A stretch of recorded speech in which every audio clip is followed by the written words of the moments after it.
Welcome to the Beastland. Here, the only law is of the jungle, the only call of the wild. But all is not balanced in these happy hunting grounds, and when aberrant scars of the planescape's great conflicts tarnish these lands, only the noble unicorn knights can preserve the natural order. Or at least their recent contractors can give it their best shot. The quarry is clear, the trail warm. It's time to assemble our hunting party.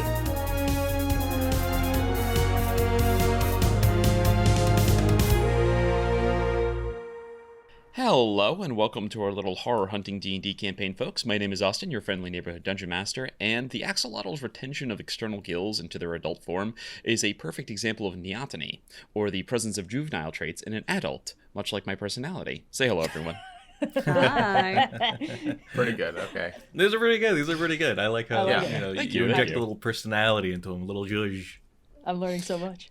It's funny, I was making sure I googled neoteny to make sure I was spelling it correctly. Is it Neotny, Neotoy, or something like that? And so I googled it, and of course, when you Google it, the definition comes up. And it's literally it's like, this is the definition, like axolotls. Like, that's funny that is the, like, go-to definition, the go-to, like, classic example, like Darwin's finches for adaptive radiation. Anyway, welcome to Campaign 3, Season 1, Episode 8, Jesus Christ, folks, we're really getting there.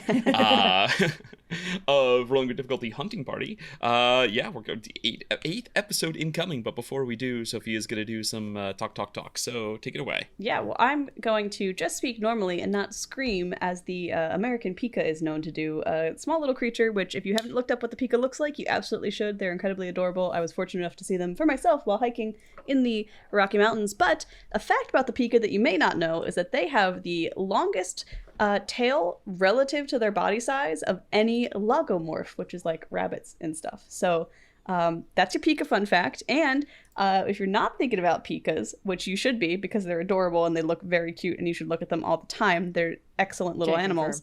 Thank you, I don't Red. see a tail on this one. Well, that's the thing. They're very difficult to see the tail, which makes it really surprising that they have the longest one. That's why it's a fun fact. Anyway, we're hoping that you've been enjoying the podcast this far. And if you want more of it, you want to talk to the fan community that surrounds the show, there's some really cool fan conversations going on over in our Discord server, which you can find the link to down in the show notes below. And also linked in the show notes below is a link to our Patreon if you'd like to support the show, support what we're doing here on the podcast, plus get fun bonus content from the entire cast. Some of Katya's silly cards and the art associated with them is currently up on there, so you can check that out.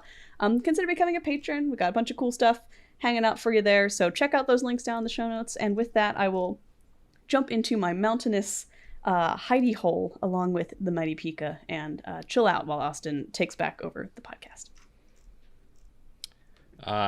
Shout out to the lagomorphs. We love them. All right. Yeah, go check all those things out because they're very Especially cool places pika. with cool Especially people, pika. and there are only a few of them. Yes. All right, so without any further ado, then let's get into, as I said, Campaign 3, Season 1, Episode 8 of Rolling with Difficulty Hunting Party. We begin in the I hate you. What? We begin in the sky, soaring over hills that are rising up into mountains. The shadow that is cast on the ground is one with a reptilian tail, the wings of a bat, and the head of an owl. Ser flies clumsily, half exhausted, half beaten to death. Fumbling, he soars down, finding purchase in a great fir tree, knocking the snow from the branches with his inelegant landing. Looking back from where he came, he twists his head back and forth in anguish, unable to shed a tear. And then, from below, a clattering of mandibles, and a voice whispers inside of Ser's mind. "There you are, abomination!" Uzveldjoth raises a hand, and an invisible blow blasts the mutant from the tree and into the snow and pine needles on the ground. He screeches, trying desperately to get away, before the mind flare with the beetle's carapace seizes his tail. "No! No! Not back! Not back there!" Ser shrieks. "We have queries that require your insight, abomination." Grabs the tail. "Scream! Struggle! Tear away your flesh if you wish, but you will comply. And with a vibration, they are gone. When last we left our heroes... All right, see you next week, everybody. Oh my goodness. Ilfar on the Wind, or often simply just called Ilfar, is a city unlike any that you've ever seen before. Built precariously upon one of the peaks of the lone mountain called the Roost, the domain of the Eagle Lord, the buildings are anchored to whatever cliff faces or trees offer the most security, and a perilous series of rope bridges connect to them for those who cannot fly, which appears to be a minority in this of the residents in the city, as most of them are the Ardlings known as Aarakocra. The air is pleasantly warm, despite the altitude, and beautiful trees crammed with bromeliads and toucans and arakaris shade the buildings. A few hundred feet away, an enormous stretch of cliff face is covered with parrots and parakeets who are perched on the side, gnawing away at the clay of the giant salt lick that's there. And every so often, sweeping in from the brilliant sky, an eagle dives past to grab hold of a bird, or a monkey, or even the occasional snake that had been hidden from your eyes until that moment. Garou and Trys, with the Warden in tow, your carpet arrives here at this city in the sky. What would you like to do? I think I'm the one flying the carpet, right? Indeed. Under much protest, I think. But Oh, I'm being so cool about it because I don't want to look lame in front of Garou. Are we? Does it look like there's like a like a port or like a landing area or something like that? There is not. It looks like people, because again, like we're talking like something like 95% of the residents of the city can natively fly. So there's a lot of like porches that go around buildings, but there is not like in Sigil like a land here. It just seems that people just kind of go wherever they're gonna go. Yeah. All right. Then I will look for a disembarking horizontal surface that looks conveniently sized to accommodate Garou and presumably the Warden who's going to need a little help, and set us down there. Yeah, you see that there is one. It is kind of large comparatively, and there's a to say a lot of activity would overstate it, but there is a decent amount of activity going on here, and there is a sign over the door that says "in," but it's just spelled I-N, and then there's an arrow pointing down to the doorway. All right, it's cute. You pull up there, and Garou disembarks. The Warden props herself up and then extends a hand in aid for you help her up, and with her arm kind of over your shoulder. I believe it hasn't come up on podcast, but it has certainly come up other places that Trys is like fairly short, like normal for a drow. Trys is normal for elf size, but yeah, she's normal for elf size compared to a human. And this is a tiefling who is more human size, so she's definitely got at least she's got 6 inches on you. So kind of easy to put her arm over you to support her weight. You pull in the carpet, and the city is yours. You see that the Warden is still pretty colored. She's red, but still kind of color drained just from the kind of shit she's been through, and you're still getting, this is the first time she's ever really walked, other than when you took her out of that little dungeon space with just the one leg. So she's still a little unstable, and she points across a long rope bridge in the direction, and she says, if you're still open to helping me get where I'm going, I think I know a place over that way, and I wouldn't say no to a hand. Oh, well, perhaps I can do you one better. I still have some spell slots left. I'm going to, I'm out of 4th level spell slots, but I will cast Fly at the 5th level on myself and the Warden. Okay. Yeah, each of you feel the momentary lack of gravity pick you up.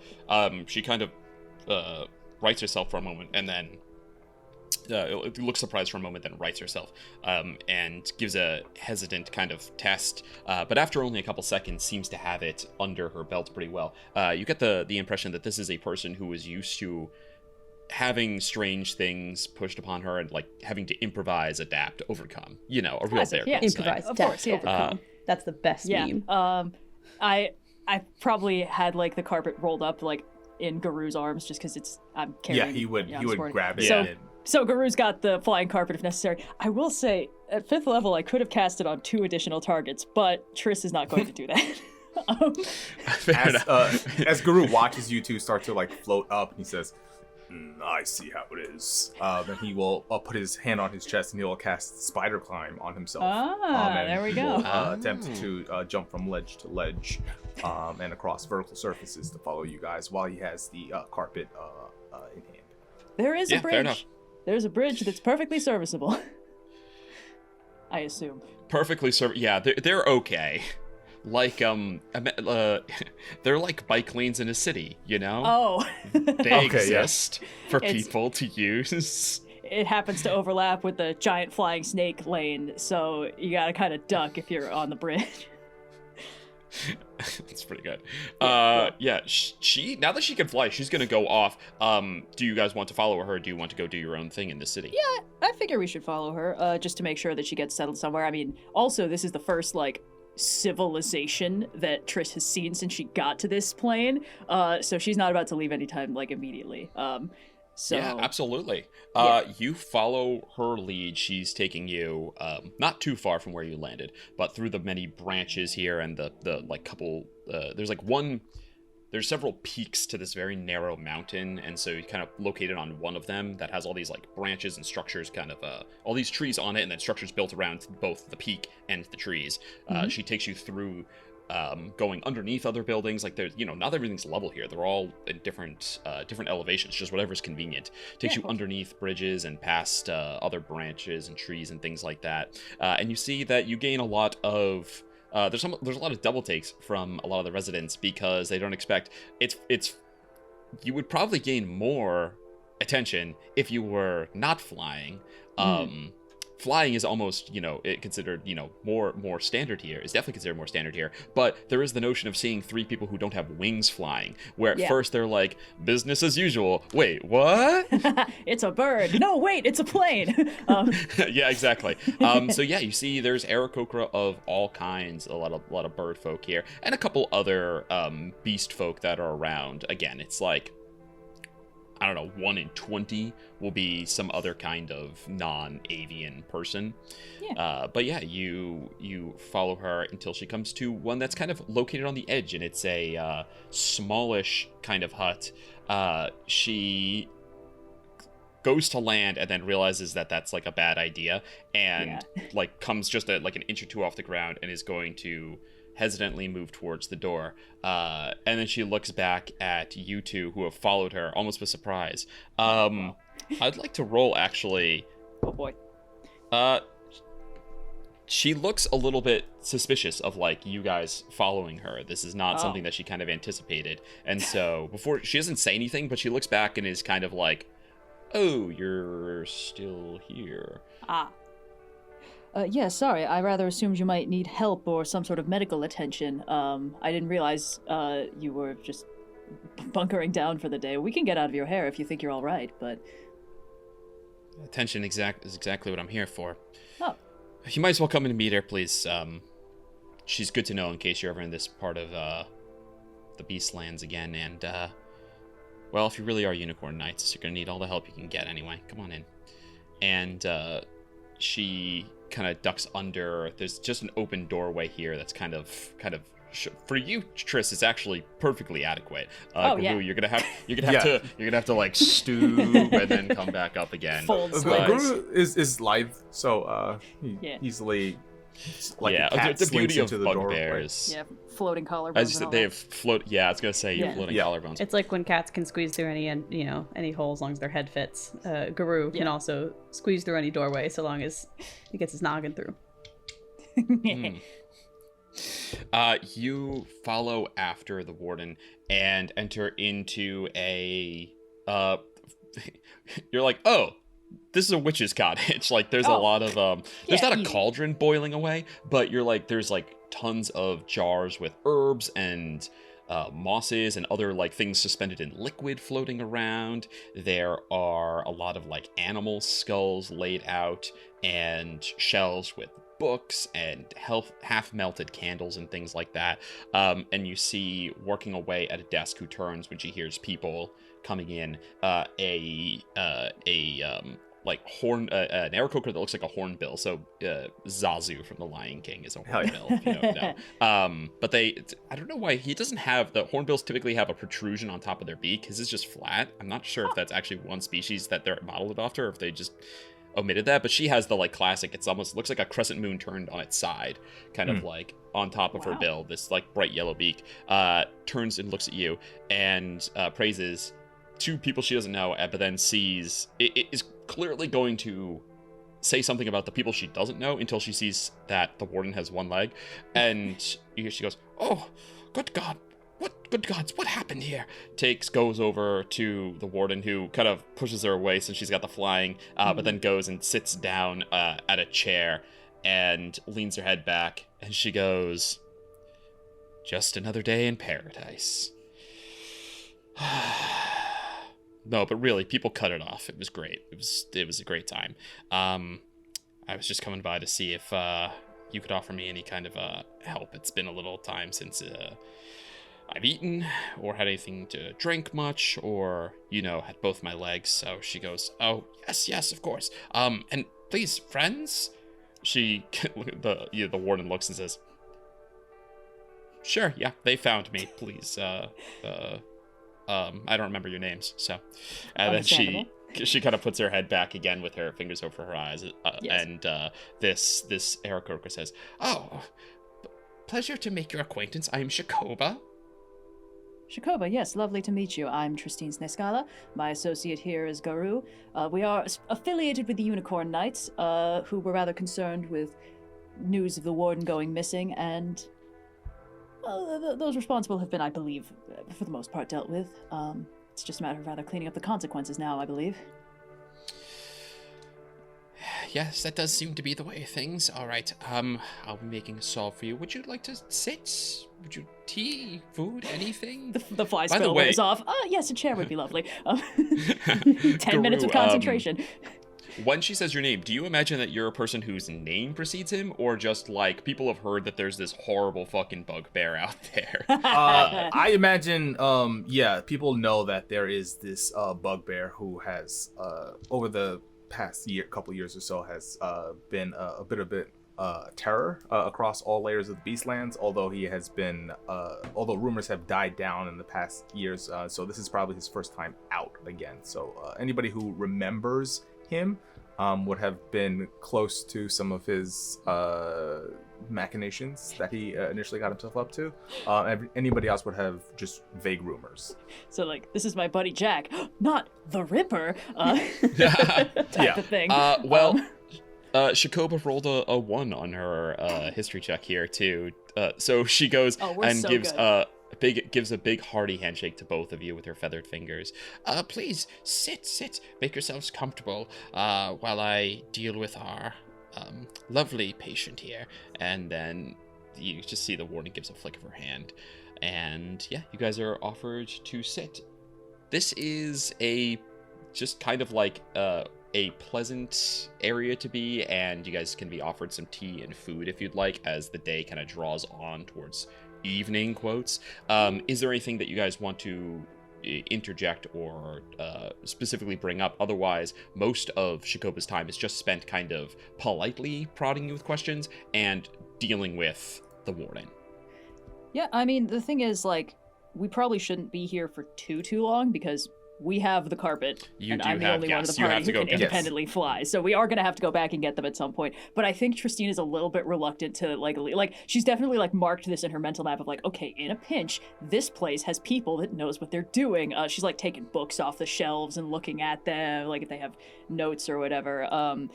Garou's antisocial nature might be what needs to lever us out of here when the time comes. The biggest thing is, I imagine we get a short rest while we're here. Yeah, if you'd like to take a short rest, that is completely. I did want to ask: reasonable. Is it possible to short rest on the carpet, or is that not viable? Great question. I'm gonna go ahead and make a ruling for the rest of the campaign that the answer is no. That it's not a peaceful enough place. Well, it'd be like trying to take a short rest while riding on horseback. Yeah, I figured as much, because I thought it would be rather exploitable, but I had to ask, because I do get benefits on a short rest, and I wanted to know. Understood, yeah. So yeah, you can take this time to go ahead and take a short rest. You look at the books; they appear to be mostly things written by her.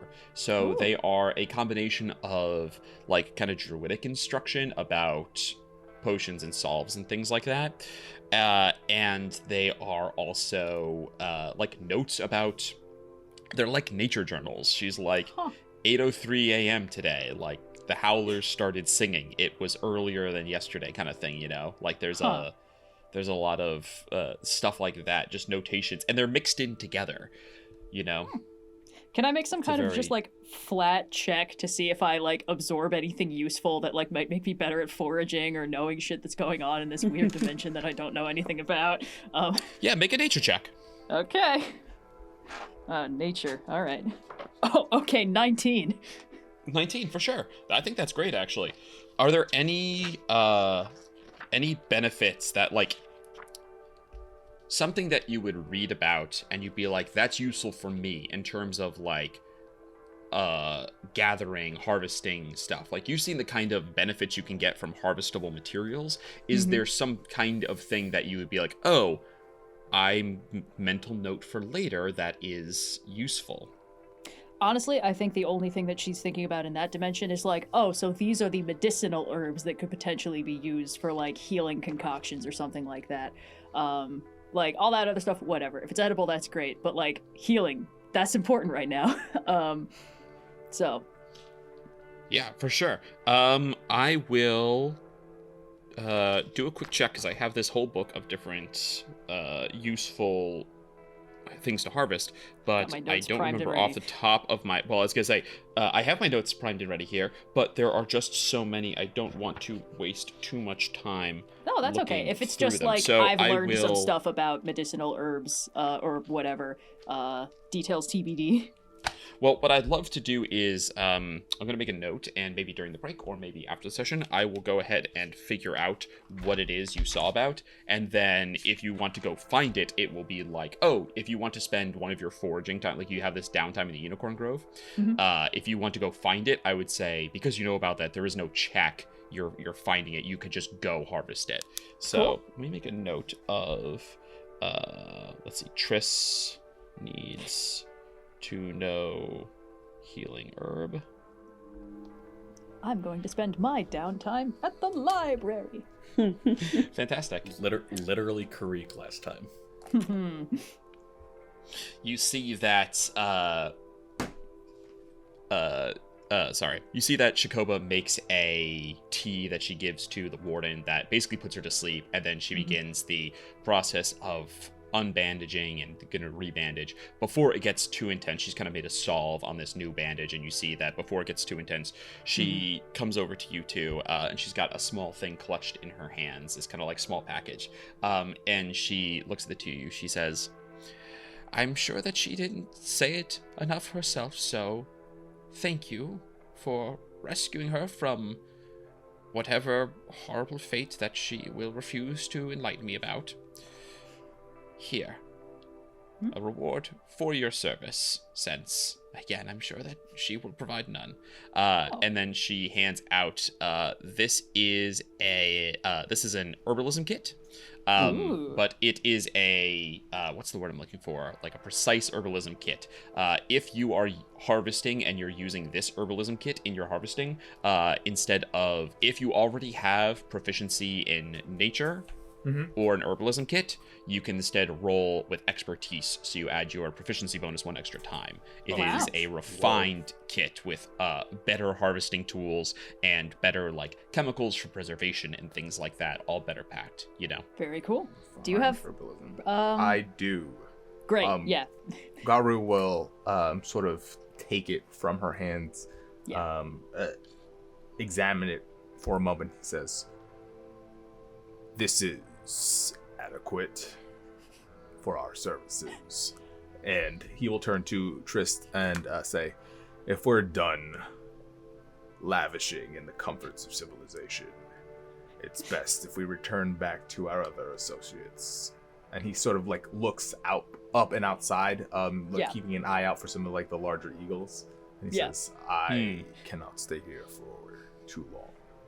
Yes, since my associate is also rather bad at saying thank you, I'll say it for him. Thank you very much for whatever this is, and hopefully we will not have to see you again anytime soon. Take good care of her. Goodbye. Well, before you hurry out too much, she kind of yeah. laughs and she says, "No need to try to keep away. Scout doesn't have very many friends, and I'm sure she wouldn't count you that yet, but she may be here for some time recovering if you would like to drop in. She wouldn't say it or act it, but she'd be happy to have some distraction. I'm sure that she's going to go a little bit stir-crazy staying up here in this city for however long it takes for her to recover." Oh, well, then perhaps if our journeys take us nearby, you may see us again sooner than we expected. Very good. Before you go, I want to ask one more question, which is, Tris, you watch as she goes to begin the medical tending that she was delicately trying to, send you guys out for so that you wouldn't have to see it. And you catch the stump leg that is brought up and the bandages begin to come away. You don't see anything gory, but I think that it would definitely call to mind an event from not too long in your past. Yep. How do you feel watching another adventurer go through what Alexandros went through? Trystine, a little bit of that comes through, and then she locks that down. That's something to deal with later. And then she walks out the door, I think before Garou. Fantastic.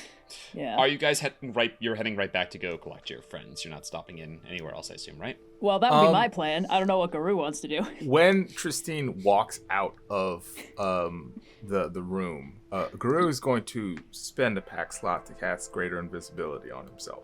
Oh my god. You're really concerned about these beast lords, bud. This fucking guy. No, I'm going to...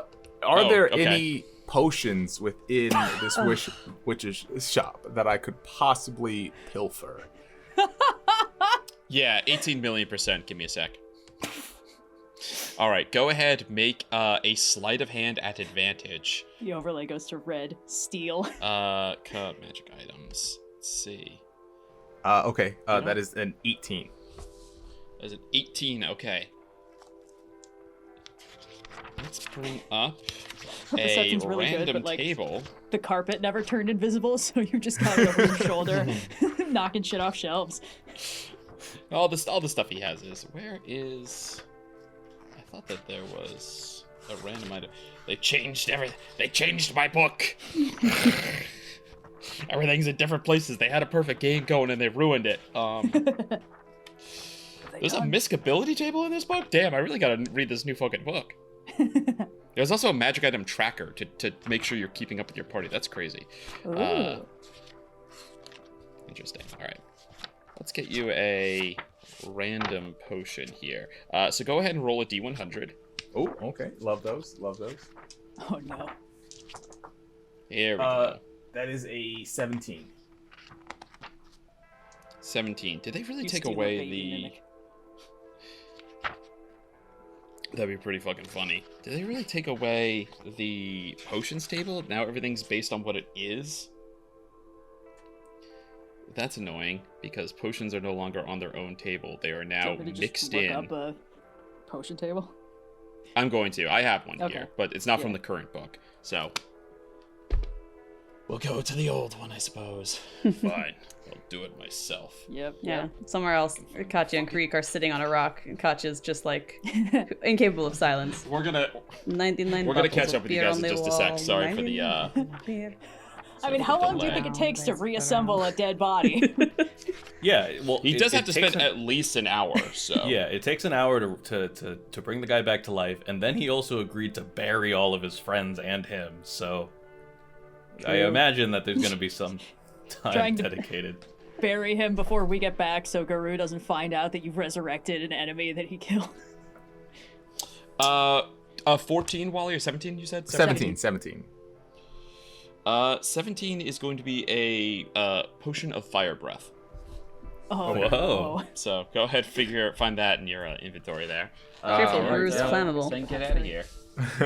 All right. Garou feels extremely flammable to me. Yeah, right?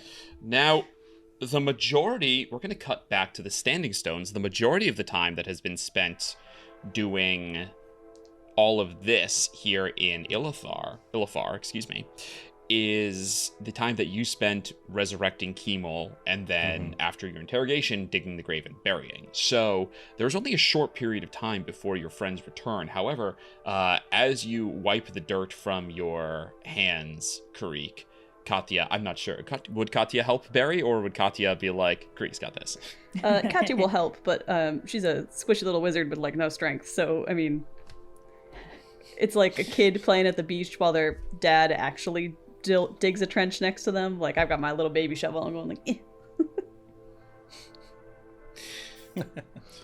As you guys wipe the dirt from your hands, finish burying the twisted, mangled abomination bodies, is there anything that you would like to say to each other before the rest of your party comes to pick you up? I kind of take a step back to admire the kind of, I guess admittedly, slapshot work that we did, but it's serviceable. But I will turn to Katya and in a voice that she doesn't recognize say, "Thank you." Don't mention it. They're gonna come back, right? Kireek does like the little hand wavy, like, 50-50. Well, I've done my fair share of hiking. Let's give him a little bit and then we'll call it a day. I see. Okay.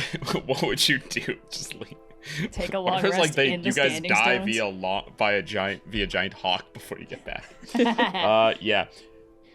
The day wears on, although of course there's no movement from the sun, and then the dot in the sky appears and grows larger before the rest of your party comes and joins you by the now freshly dug earthen mound. And Garou, down one tiefling, up one herbalism kit and ill-gotten potion. You see the dirt-covered Katya and Kireek. Oh. The stones didn't try to eat you again, did they? No. You didn't drop the Warden somewhere between here and Ilfar, did you? No, she's fine. She's in the care of a bird woman with a very respectable witch's hut. You all misled me when you told me this place has no cities. We went to Signpost together. Signpost doesn't count, and I'm sure you know that. Well, yes, but I have to assume that someone who doesn't even know the name of the nearest major city to the place where they grew up probably doesn't know too much about what a city is or is not either. All right, there's no need to get hurtful. I know how many buildings you can expect to find in one place. In any case, it does seem like there's a sort of center of civilization if we find ourselves in dire need of assistance at some point. All Kireek will respond with is, in Garou's voice, "I require a bath." I mean, I would The day should end soon. The rains will come. I would But not for be now- opposed to being in a more built-up place, if that is what you're saying, Kireek. I certainly wouldn't try sleeping here. Well, trancing. Kireek actually looks like he's about to say something, but then stops. Huh. Right. Should we discuss plans for our next hunt? Could be Yes, I believe good. that would be wise. Let's just pull up the map over here. Yeah, Kireek will Yeah. unfold the map. Yes, while it loads. You guys look, are there any amendments that you've made to the map? Any notes or anything? Or are you just kind of crossing off as you go? In the stench in the wind area, Kireek has written dumping ground ? And by the standing stones, Kireek has written abominations. Right. Well, Fantastic. I took care of what I assume is that Ghostfar's business in the Chokemire when I helped out with the Elk Lord. So that leaves upside down tree situation and her domain encroaches. I don't know who her is. Yes, that intrigued me too. It rather implies authority, doesn't it? Kireek will point to the text next to her domain encroaches, which says domain of the Boar Lord. Ah, Oh. that is a very good point. I have to assume that authority is going to largely be the Beast Lords. Well, I suppose that would make sense. None of you have met any of them, have you?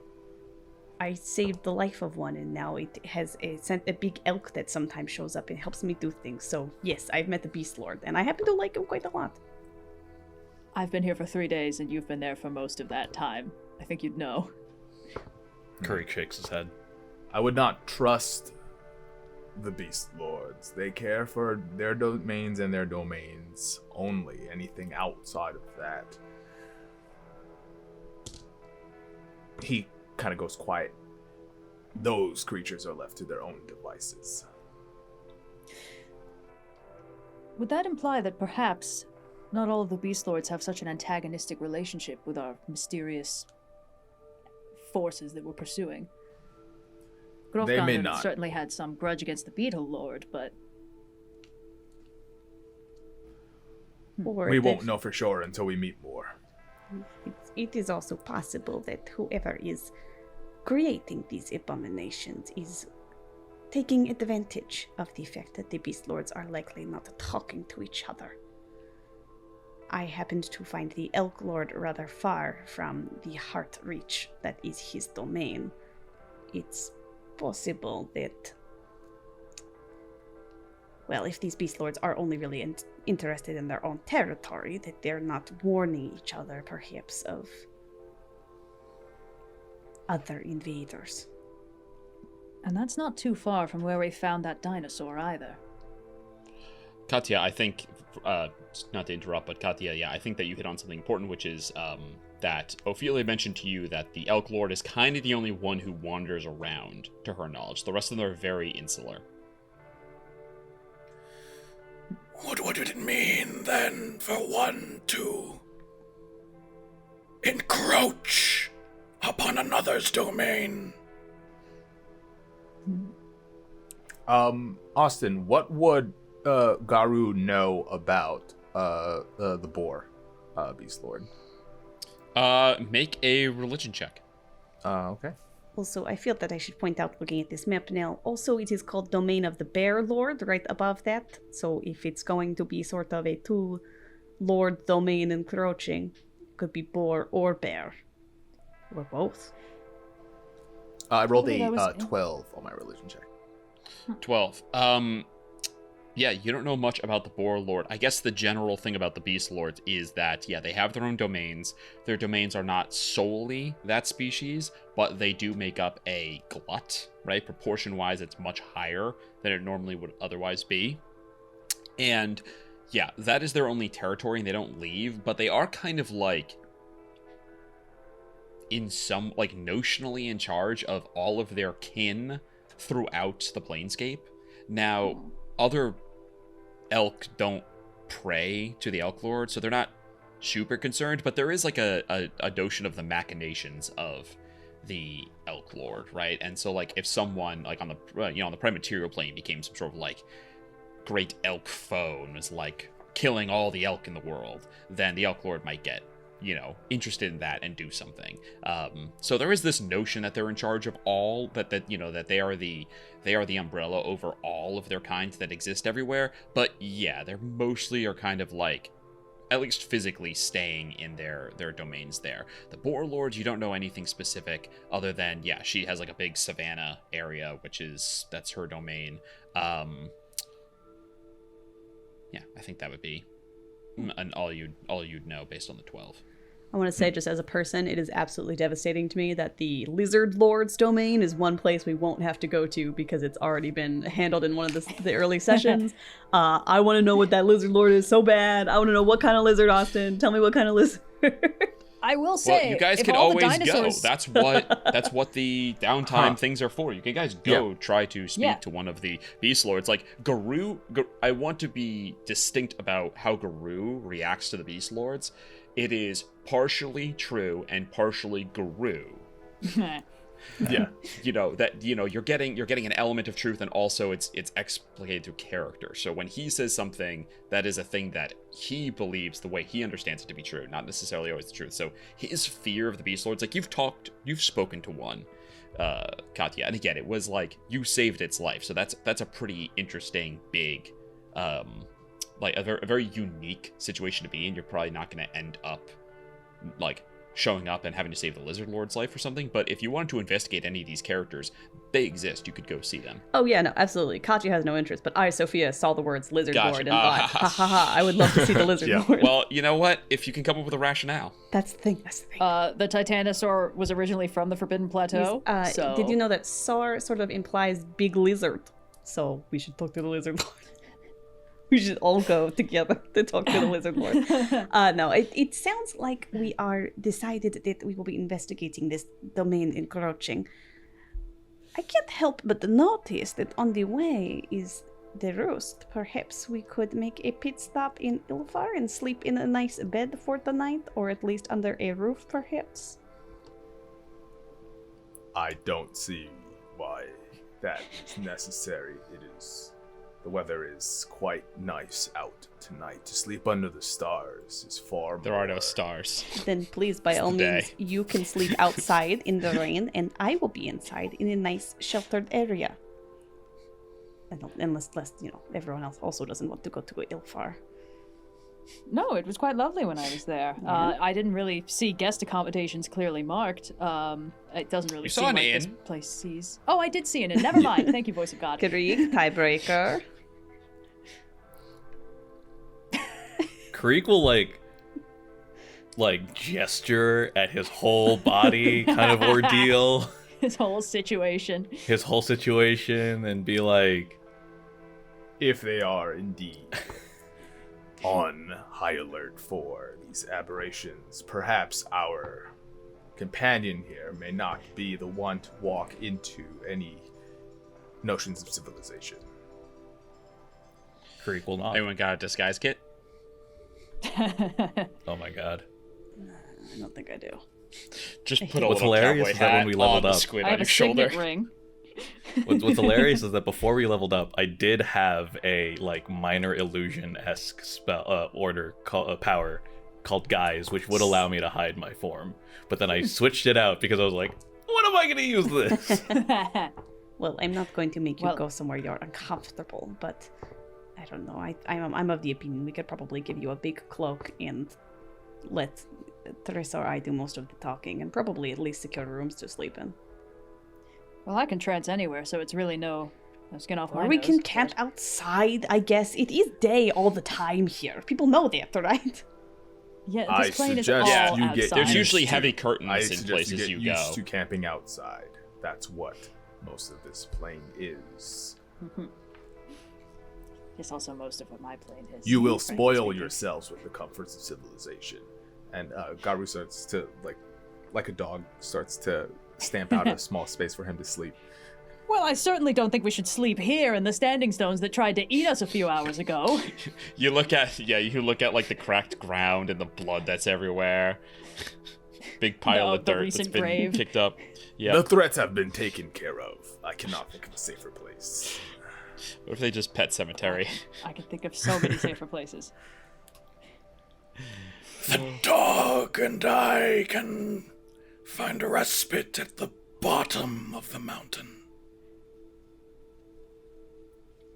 Well, all right. Katya, how would you like to go to Ilfar on high and I find a would place love in the to inn? sleep in an actual bed. I understand that we will mostly be camping, but we have the rare opportunity to not be, so I don't see why not take advantage of it. All right. I suppose we'll see you when the sun is in exactly the same place it is now. Girls' night, All right. I suppose. All right. You all board the carpet and take the journey back. It doesn't take too long on the wing like this. Being careful to stay low and go towards the bottom when you get too close. When you get closer, go towards the bottom of the roost, dropping off Garou and Kireek, and then girls trip head up Girls to trip. Ilfar. Yeah, you find the let's start with the with Tris and Katya. You find the scene much as you left it not long ago. People are, it's like now nearing more like a dinner time hour, so people are kind of gathering around. Like there's fewer people out walking or flying around. People are kind of gathering into locations to settle down, but you know it's not like it's into a sleeping time yet, so there's still plenty about. Oh, wonderful. It's just as I remember it. This is quite nice. You want to grab dinner? Well, may as well. It would be strange to eat cooked food that wasn't done over a campfire made out of something that was recently alive. It's on me. My treat. Mostly because I know you that's don't know very how to generous. negotiate for anything. Let's go find a spot. What? Katya will confidently start striding down one of the rope bridges, not worrying about the whole flying aspect. Yeah. Yeah, you want to go to inn? Let's go to inn. Let's go to inn. Let's go to inn, everybody.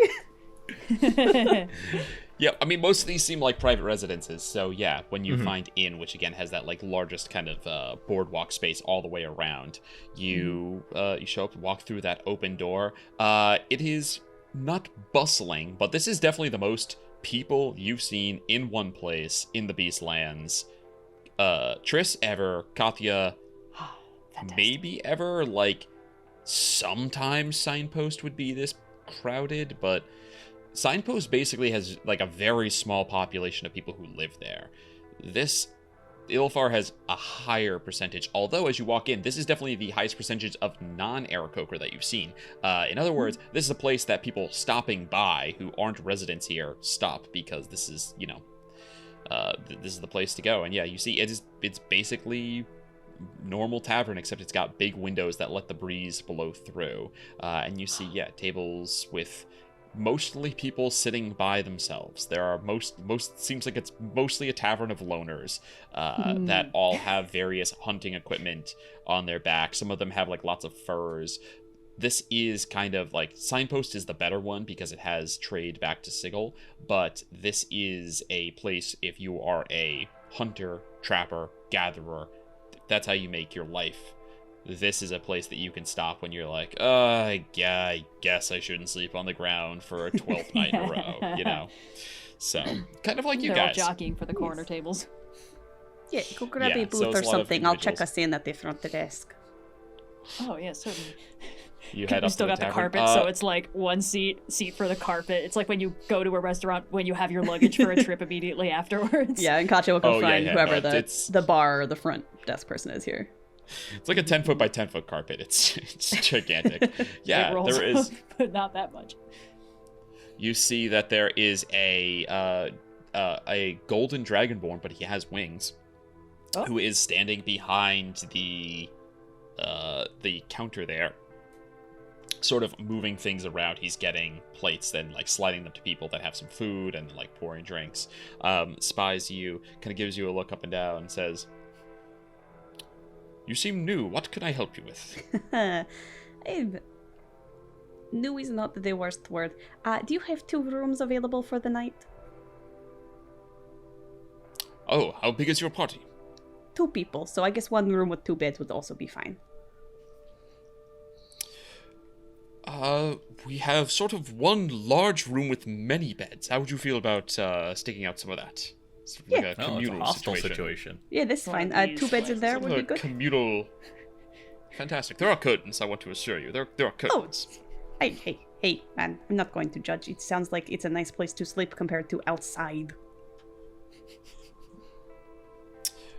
You see like 3 people who are at the bar all turn and look at you really suspiciously when you say it's nicer than sleeping outside. Katya will stare at them back, completely You see blank this faced, like dragonborn there's goes. Depends who you ask, I suppose. Yes, it's a trivial amount, so we don't need to worry about compared to the amount of gold that you have exchanging for room and food. But yeah, you guys are able to secure room and food here for staying the night. But yeah, there's the menu appears to be mostly freshly harvested fruits and then like preserved meats. That is the Bird? 2 ends of the spectrum. Oh there my god. yeah, no, there's absolutely bird here. There's like pheasant and stuff. Huh. We eat mammals, right? Yeah, this is like. But like whenever mammals people- so similar to, This is like whenever people Different get on kind of mermaids for eating fish. It's like fish eat fish, guys. Like what Yeah. else is there down there Yeah, to there you eat? go. Yeah. All right. No, all there's right. there's not Aarakocra on the menu, but there is Step up from bird. Sigil then. Yeah, for real. In Sigil, some people do eat Aarakocra. Yeah, you guys are able to get some preserved meats and a variety of fruit to enjoy. You take it to your table and kind of have a meal. Is there anything else that you want to get up to while you're in this city? Town, really? Katya will try to make conversation with Tris. I don't know if Tris is going to answer it, but Katya has the social graces of a 9 charisma score. So Tris, are you a grad student? Student? Oh. Not really, I suppose. I've never attended a university, but you must have met other sorcerers, of course. I've run into 1 or 2, but I assume most mages that I've run into in the Beastlands are grad students just because, by volume, it's what they've been so far. Your sample size I'm of sorry. 1. Is this some sort of graduation requirement?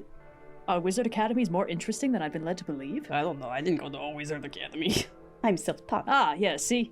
You understand. Yeah. You can learn a lot of things running around the planescape. It's a pretty good time. Well, in my experience, you can learn quite a lot of things without ever leaving your home plane.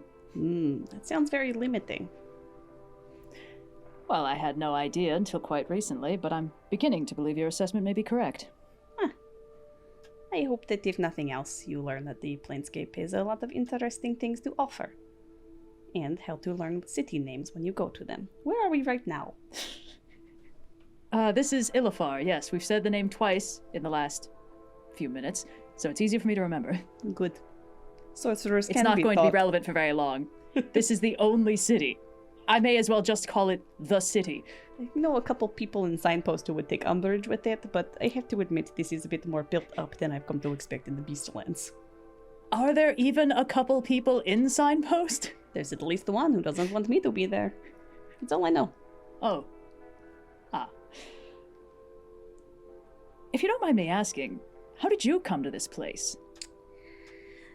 Mostly by necessity. I caught the portal out of Sigil. Ran afoul of bunch of chefs. It did not go well. But it's how I get to most places, so it's not particularly unique. I kind of go wherever I am not wanted.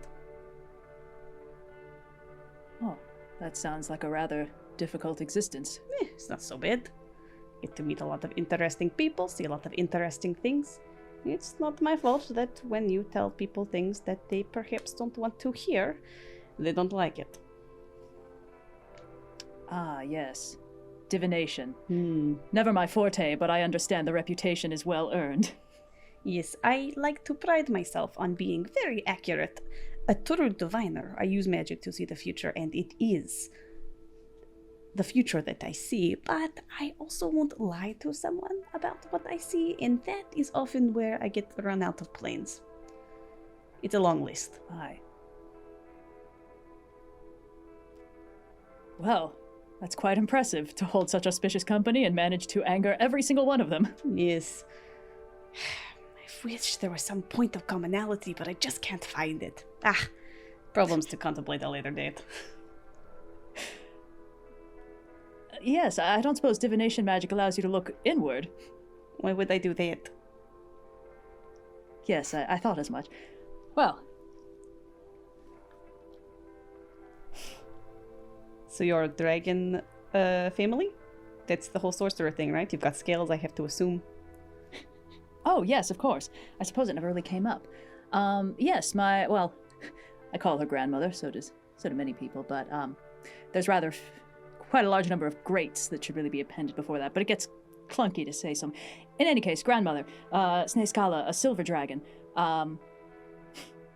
It's rather a funny story. I've only heard it secondhand, I suppose, since I was rather too young to remember. But obviously I'm not a dragon, as I'm sure you can see. I have to assume they have been known to shapeshift on occasion, but I've seen the magic that you do, and I'm guessing they're all sorcerer of reasonable ability. Well, That's very generous of you. But yes, my bloodline, I suppose. At some point in her youth, grandmother had some form of dalliance, and there was a line of drow somewhere in Menzoberranzan that just happened to be slightly more magically talented than the average. It was never quite noteworthy. It never seemed to manifest. But apparently, when I was quite young, it began to manifest rather strongly, and grandmother took an interest and came to get me. Oh, so you grew up in Menzoberranzan. Oh, I wouldn't say that. I was quite young. I barely remember the place. I didn't even retain my name from those days. And it's probably not the city in question. Okay, I can check that off of the list. Right. It's certainly not Menzoberranzan. There's Sky where I'm from. I don't know. You haven't said much about it before. Well, it's quite beautiful. Rather similar to this place, built into a mountain. Well, the town isn't, but grandmother's home is. Silver dragons like being high up, where it's cold. Well, it's always cold. Dragons, at that age, at that level of power, they sort of shape the landscape around them simply by their nature, as it were. I wonder if the Beast Lords are something similar. Could be. And then you look across the table. Katya is currently pouring something from her flask into whatever cup that we've got, and then sticking it back in her head. Yes. Well, it sounds like a lovely home. I hope that you can get back there when you want to. Yes. Well, this fruit's not going to eat itself, unless I've dramatically mischaracterized the nature of this plane. No, I don't think... Well, there's no way to know. Better just eat it now. All right, before it's too late. All right. You guys have your food and take rest, or unless there's any other things that you want to be doing in the city before you get your 8-hour long rest in, like any shopping or activities like that. I'm good. I didn't use any of the potions I got last time, so as far as I figured as much. Yeah. And I will take my 4-hour long rest and then just kind of hang out waiting for Katya. Yeah, I will pass out for the full 8 hours and sleep like a log. All right, then we cut down before you go to bed, down to the ground, where we see Garou and Kireek. Where do you guys make your camp? Garou immediately takes the initiative and starts creating a small lean-to provide some shade for Kireek and himself. He doesn't really need to start a fire here, but he puts some small herbs together, pulls out some rations, and he turns to Kireek. You rest. I will take first watch. Kireek, at 20 strain, is not going to object. He will just kind of collapse in the lean-to and immediately kind of like enter a fetal position and go to bed. Oh. As Kireek falls asleep and Garou finishes up tidying up this little campsite, the last thing he would see would be Garou pulling out a book, of a fairly large book that he keeps, that you guys have seen before, but for the most part, no one's gotten a closer look at it. But he starts sort of speaking aloud to himself, and he starts reading from the book, and he says, "Gather around. Let me tell you a story of great Mother Garabam and great Mother Tati. They were twin sisters, born under a cold moon under the blazing sands of the deserts of Kalimshan. They honored their mother's death with the ferocity she birthed them. Garabam was gifted with the might to rival 10 men. Tati was gifted with the great call of the winds. They walked as an inseparable storm, breaking the chains of the Pasha's most valuable imports. Together they returned those that were captured that wandered too far from home. They prayed to Malar to hide their steps with the veil of night, imbue their axes with pain, drip their fangs in fear, so that those that sought to bind our kin would think twice to look in our direction. And when the time came, they founded a new banner, my banner, the Ash Vine, born from the fires of camps scattered across the desert, choking out the ill wills of mortals looking to build their kingdoms on flesh and blood. Under their banner, I hunt." Wow. bedtime story. Yeah, he reads Kireek a bedtime story. Oh, So weirdly wholesome. Like last time you guys were threatening each other's lives. well, we got that out of the way, so now we can grow up. You can tell Understanding, he's yeah. kind of like reading Man this handshake. story, his back to Kireek. He's reading it out loud to himself in a way that you can tell that he's read this story hundreds and hundreds of times.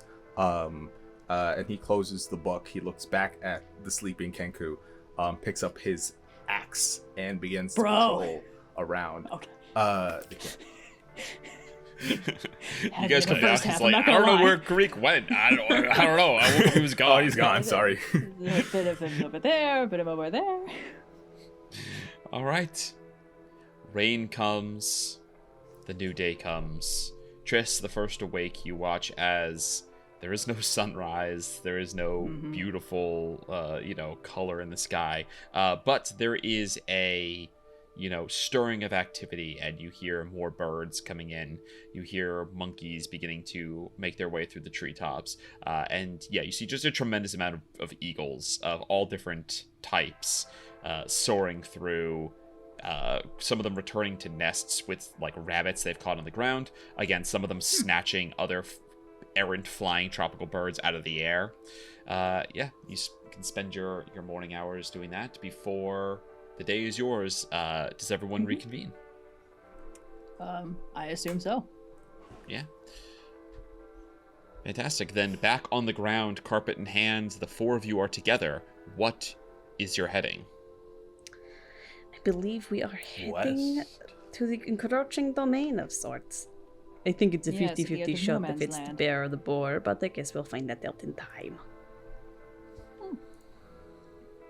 Could be both. Do you want to make a religion check, Katya?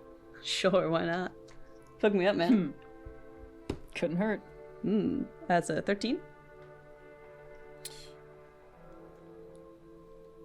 Cool. Fuck it, I Wordless nod. Yeah. Okay. Coin flip sounds about right. Yes. So west then. Lead on. Yeah, almost straight west. All right. Yeah. Okay. Kireek will pilot. Fantastic.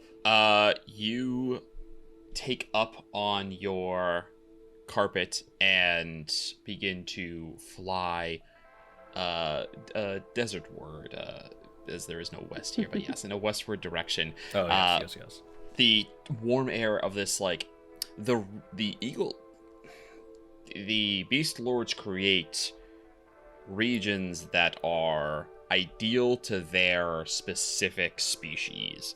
So this little tropical patch that you have on this mountain here is not a naturally occurring, even as far as like the beastlands, quote, naturally occurring things like the greenways, quote, naturally occurring.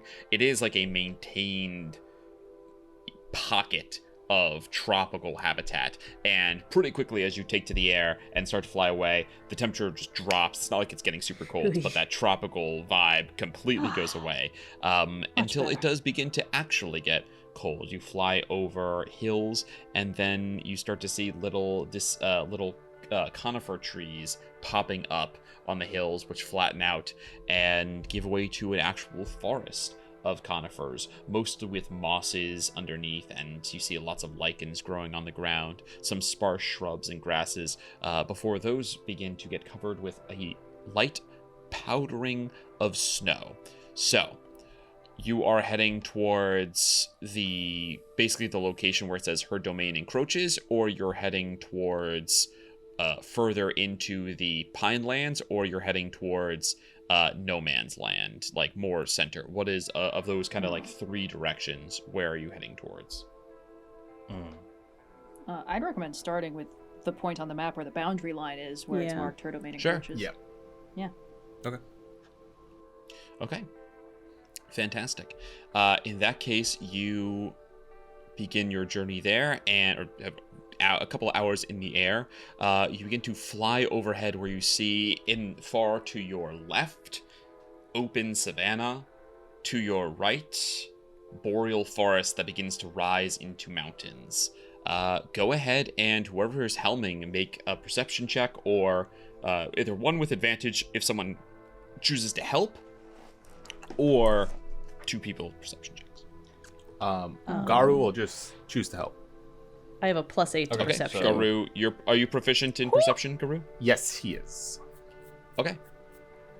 Fantastic. I'm sorry, what did you say, The Katya? person- I have a +8 to perception, so Katya's happy to be scanning around unless someone else wants to make the check. Oh, go for it. Well, also, All you right. said it was the person helming, or can it be anyone on the carpet? It could be anyone on the carpet.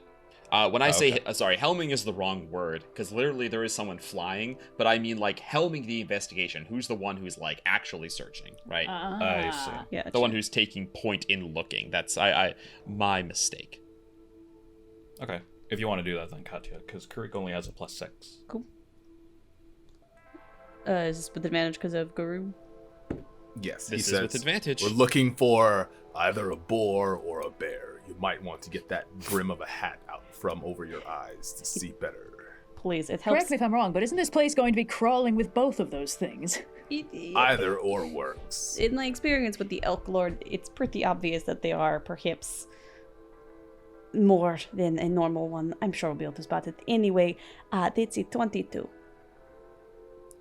22. Fantastic. And by the way, Garou, the hat, the brim, it protects my eyes from the sun so that, I can see better underneath. So actually, it's important that I leave it on. Perhaps That's if not a you bad let your idea. fur grow All right. out more, it will provide protection from the elements. Katya, roll me a D4. Yeah. No problemo, boss man. That's a 1. It's either good or A bad. 1. Fantastic. No way to know. There's. For I just have a 1 list of hour. 4. I just have a list of 4 possible things you could stumble upon. They're not. It's not like one storm giant comes out of the sky. I just have a. Yeah, no. I just have a 4 locations you can stumble upon. All right. Yeah. You begin to search out across here, and it's actually doesn't take you as long as you would expect. And that 22, it's actually pretty far away. You think that you would have flown past it if you weren't being extra careful, keeping an eye out for if your eyes were not as keen as a 22, you might have That's passed right, it the hat entirely. is saving my But you see day. that there are occasional like acacia trees and things like that dot the scrubland the savanna to your left. So it's not like it's a flat, featureless place, but it is notable when you see something that looks to be not a tree, but still pretty sizable, laying down in the distance off to your left, off back in the savanna. Over that way, do you see, and Katya will point out specifically to Kireek, because I assume is driving the carpet, kind of not a tree, but it's something is down there. Kireek nods and will head in that direction. Yeah, you pull the carpet to the left, feel that cool air leave you as you begin to commit more towards the savanna over in this direction. You fly for a few minutes. You see the shape grows in the distance, grows as you get closer, and you begin to see more detail. What is the largest warthog you've ever seen in your life? Probably 20 feet long, and no idea how high it is because it is collapsed on the ground. You see that there are drag marks leading up to its spot where it is collapsed, and this giant warthog is just completely emaciated. You see flies are buzzing, and you see that vultures are beginning to circle overhead that kind of disperse a little as you approach with the carpet. As you descend, you see that laying on the ground with your 22, very impressive, Drika the Boar Lord is here, not in resplendent glory, but actually a little bit harkening back to what you saw of Batris that one time, Katya. Batris very distinctly was healthy, but was trapped and being pulled into the mire, right? There was horrible things happening to him. But he seemed helpless, but he was not sickened, as opposed to Drika here, who you see looks, again, regal in her size, but just absolutely emaciated, like it's like she's extremely old and withered and starving to death. You guys sit down on the carpet, and what would you like to do? I'd like to throw up detect magic. Where is this spell? She's magical. Yeah, well, thank you. Good job, boss. I suppose I'm more interested in the aspect where it tells me the aura of what kind of magic, if it is just all her, or if there is some other thing enacted upon her. You actually you bring up your detect magic, expected to see some, like, perhaps like a curse, like there's an enchantment upon her. I would say that her aura is divine, but there is no school of magic. And as you look with your detect magic, you can swear you see, perhaps it's your kind of third eye, but you can kind of see like a faint waver to it, like it is slowly, almost imperceptibly, like draining this kind of like divine. Again, they're, basically these are the good versions of demon lords, right? So you're looking at this very powerful, capital P power being that is like fading. You pull up the detect magic, and you see one of her eyes opens, the right eye that's not smushed into the ground here, opens and kind of rolls over. It looks almost foggy. She is able to survey you, but there's definitely a sense of like she's not really seeing you very well, and there's just a grunt and one flick of her tail to bat away some of the flies that are accumulating on her in response.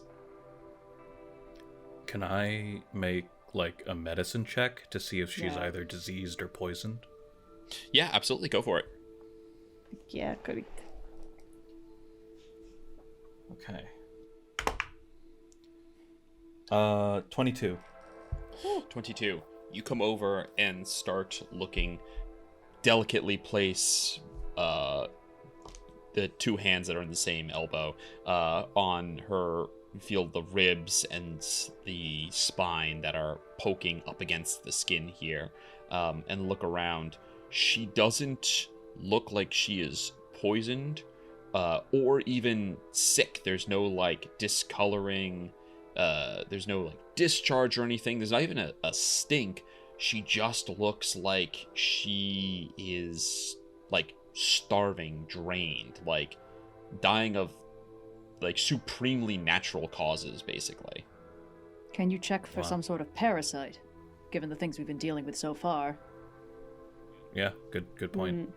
Any sign of a parasite? I'd say with that 22, yeah, you check, and without having to go too in depth on the grossness, where you would normally find parasites, you find nothing. Garou will simply attempt to talk to the Great Boar. He says, "My, what sorry state I find you in." You see the eye rolls over to you. The large warthog mouth opens a little bit, painfully against the ground, squeaks open a little bit, and kind of has to push the dirt and grass aside as it does, because she doesn't have the strength to literally lift her head to stop her tusks from dragging in the dirt. And she says, "At least I lived with nobility, servant of the hunter." Can you tell us what happened? She kind of moves her head a little bit. The ears flick away flies. Be in her field And of vision, you come around, and she rolls her eye to look at you. She says, "It is not what happened, but what is happening. What comes for all the lords in our time, in our way. I am being usurped." Usurped? And what great power.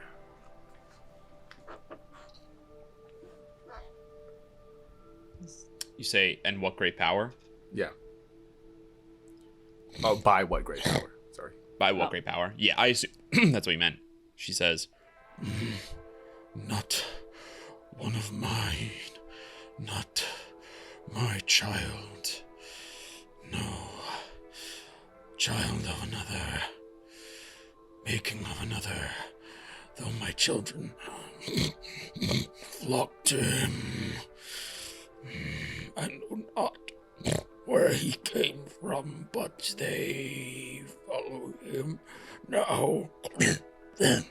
and gives a sick, hollow, raspy cough. All right, I'm starting to see the picture. Where can he be found? They have ravaged the lands here, taken all that could be trampled, all that was left.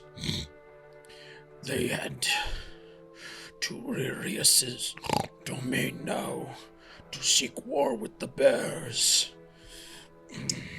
They ride with tails held high to trample the bear, to take his as their own, as the usurper claims is their right. You're making us do a Princess Mononoke, aren't you? This is very Princess Mononoke. You're making us do a Princess This whole Mononoke. campaign in is this very episode. Princess Mononoke. Yeah. Okay. Garou will turn to the Great Boar and he says, "The great beasts do not wage war. Despite our... It is not a beast. It is something from beyond. Yes, I think we're familiar with the kind. Then despite our differences, allow me to do you 2 great kindnesses." Garou, no. Garou, she's still alive. And if we defeat the usurper, presumably she'll be fine. Like, Triss is gonna interpose between Garou and the Boar Well, Lord. what does, so- before so you interpose, Kireek. what Garou says 2 kindnesses, what does he make to do? I'm not just gonna, I it's not can- like he's gonna get to Triss kill is her or making an something assumption. beforehand. No. Before Garou This makes is, a yes, move. Garou was... Okay, fair Garou enough. will Yeah, say, Triss, you walk between Garou and Drika. And so Garou will address Trist first and foremost. "Thus is cycle of life and death.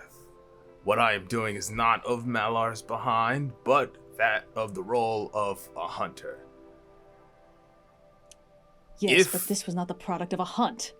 If she does not wish to go, the other thing I propose is that we cull the usurper so that our conflict continues at some other time." I think Triss is just gonna look back at the Boar Lord like, I don't know, is this some weird law of the jungle thing? Like, is this okay? You see that she's gonna kind of ignore you, Triss. And Triss, I think perhaps you get a sense of like, perhaps you're imposing morals and ideals that don't really fit in this place, because you hear she says, I am not strong enough to defend myself. Condemn me. Condemn the others. Do as you will. Do not ask my permission. Hunter.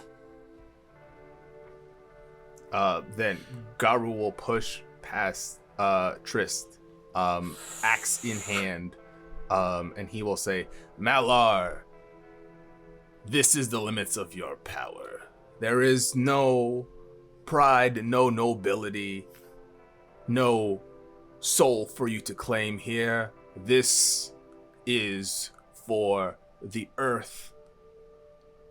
And he will raise his axe. Triss wants to cast darkness on Everyone in the party is ready to slam. interpose. all right, I think that I don't Mid-monologue. want to get too into it here, but Yeah. I'd actually like to roll initiative here. For anyone who would like to be part of it. I'm not gonna Okay. put on a battle map or anything, but go ahead, the 4 of you. Drika is far too weak to contribute to this in any way. Okay. Okay. Garou rolled a 3. Oh, thank God. Okay. 25 to 20? 23. 21. 22 for Katya, was that what you said? I said 23. 23, sorry. 23 for good old Katya. 21 for Kireek. And then where is our wonderful sorcerer at? Trys rolled an 8, but it's better than a 3. That is correct. Better than a 3. That is tough. Garou, you gotta get that danger sense, or not danger sense, whatever it is that lets you, Oh wait, I have the shield. Advantage. I have the sentinel shield gives me advantage on initiative. Actually. Oh, sweet. Okay, reroll. Let me double check. Advantage on initiative and perception checks. Correct. Yes. Okay. Here we go. I rolled a 3 both times. No. Okay. Well, you raise your axe. Katya would technically go first. Katya, what are you gonna do?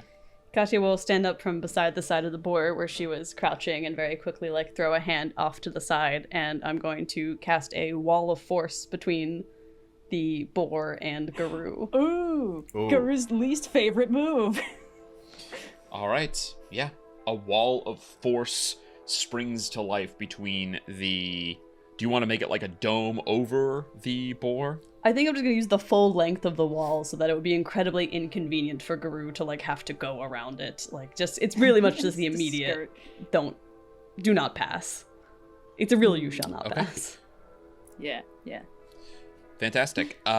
With that spell up, I'm going to just quickly ask if Kireek and Trys, are there any mechanical combat actions you want to do, or is the wall of force sufficient for you guys? The wall of force is fine. Trys just wanted... Trys's plan was darkness on him so that he wouldn't be able to see what he was doing. He's got devil's sight. He can see in darkness. It's a prone thanks target. for letting me know. But... Look, it was either that or I do damage, and I'm not there yet. Fair enough. Real quick, Kireek, is there anything you want to do? Is that sufficient? Yeah, no, I'll do a first order power concussive slam.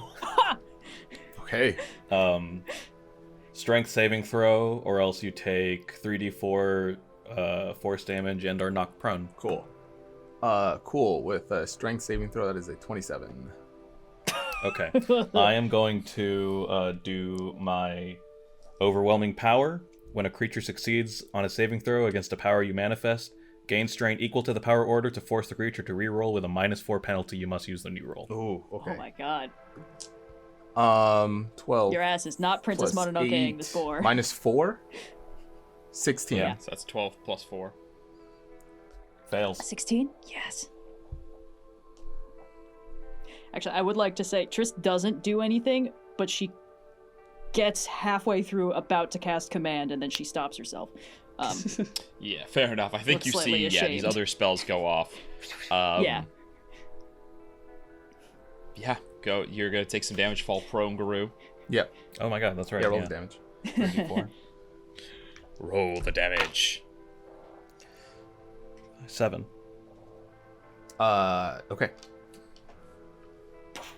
And then as I do that, I'll say, You inject your laws where abnormalities exist. The circumstances of this usurper is not natural. Thus you sending her to her death is unnatural.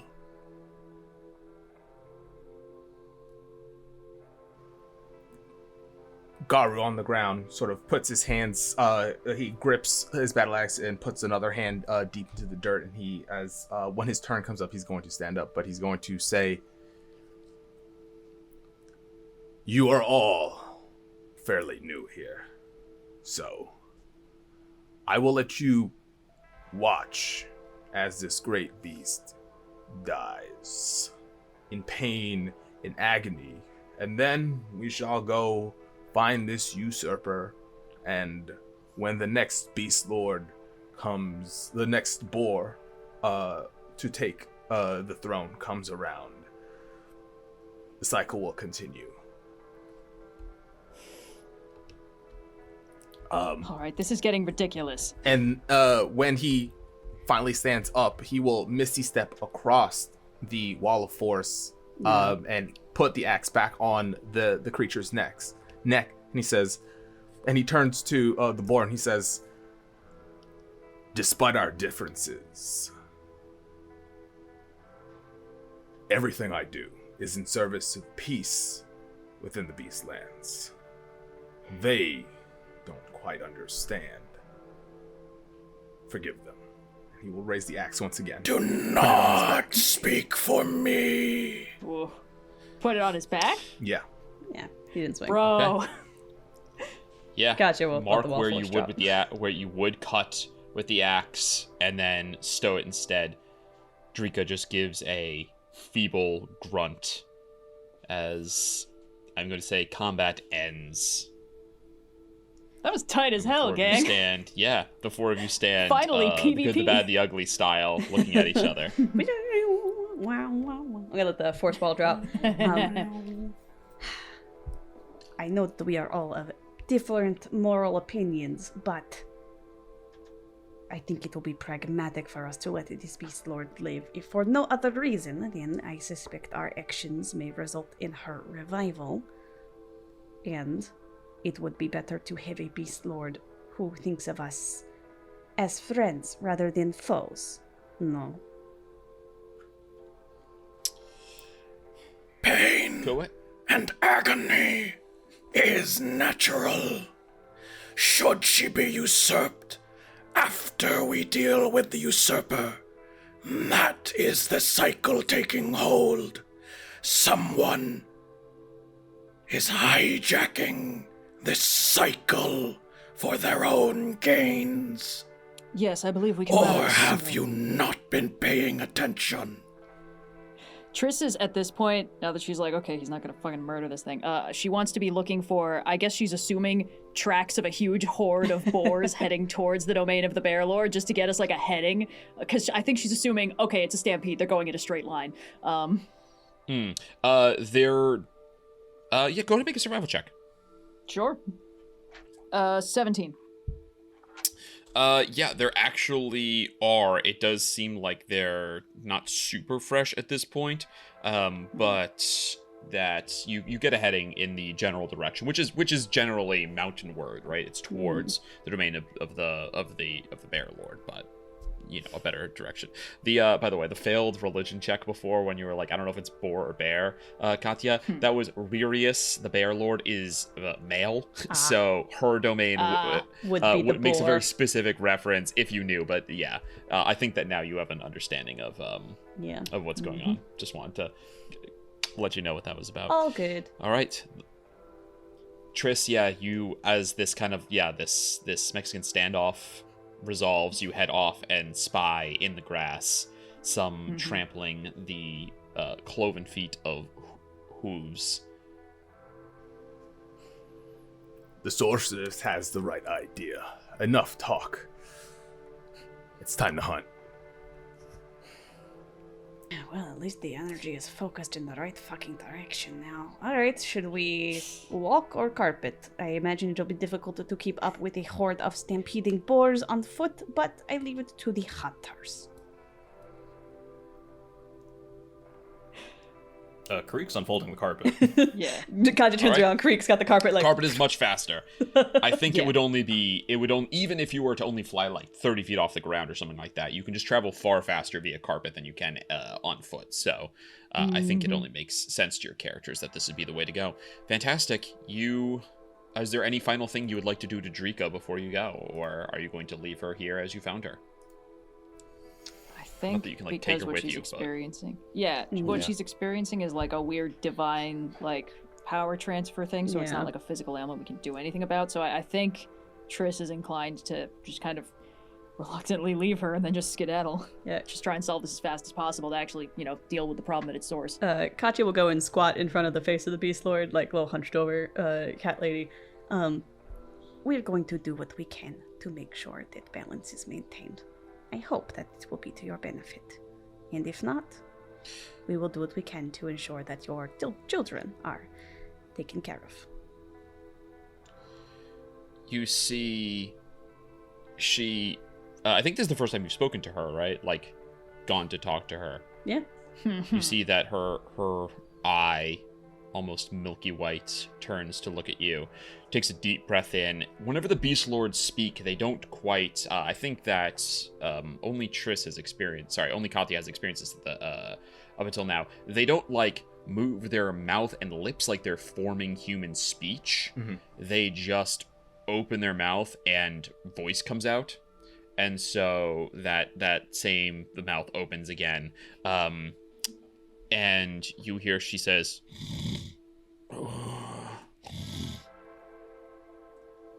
I believe you. One who is looked upon by the other lords. Katya will just sort of nod and stand up and then go rejoin the rest of the group.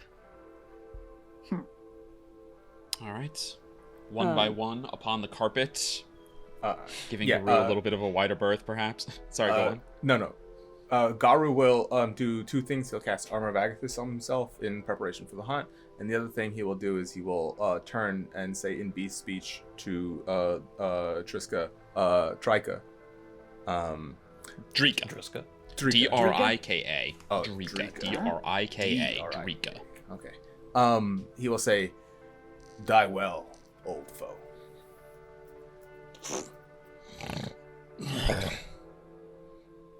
There is only death. No well, no poorly. Just death. Yeah. Garou will nod, sort of stare at his three companions and say, "I'm ready." All right, right. let's do this. Katya's going to throw up a locate creature. It can... it doesn't have to be a specific creature. It can kind of just be one of a kind. So I'm going to try and locate the largest amount of boars that I can fucking find. And I don't think it'll go up for a while, but it should. feet, right? Like, Yeah, but I figure as we're What's the flying, yeah. when we start to get close, it'll at least keep us on a solid heading. yeah, fantastic. Okay, you guys climb up. It's going to be, as you go on your heading, it's going to be another perception check. All right. Want to do it again, Let's get Katya? Katya to, yeah. I'm on it. All right. It is 15 plus 8, so 23? 23. 23. All right. As we're flying over, Kireek Push will Garou kind off? of like, yeah. I'll just kind of like make the carpet little buck. And, like, We just whip it like when you're cleaning a rug. Do a loop. yeah. Garou sort of digs his claws into the carpet, ripping it a little bit. Barrel roll next.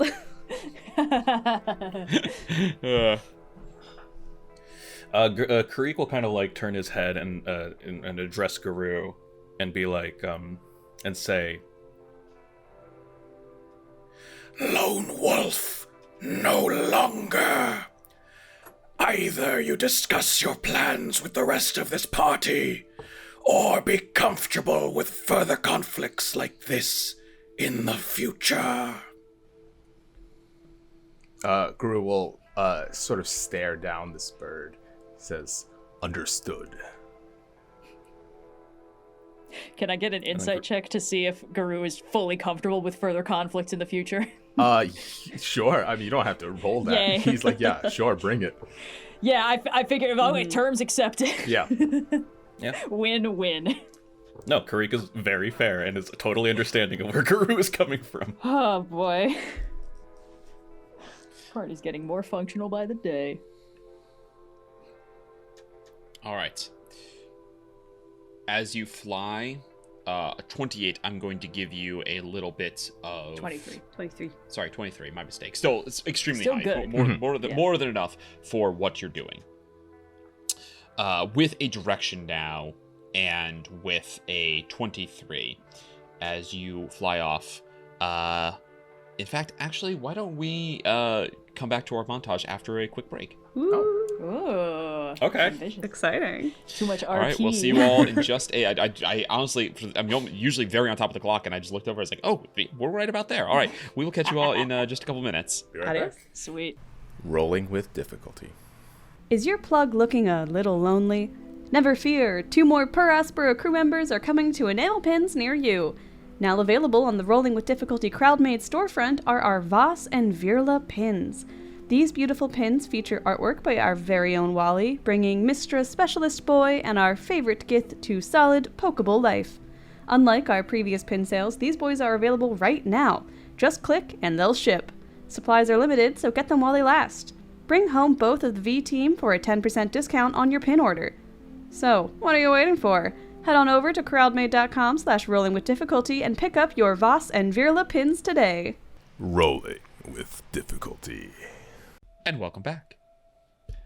When last we left our heroes, you had taken to the sky, and with Katya leading the way with her sharp divination eyes, rolled a 23 on perception. So, you are heading towards first entering, kind of like leaving Savannah, moving into the boreal forest here, and then eventually the mountains. That is the long-term trajectory that you are on.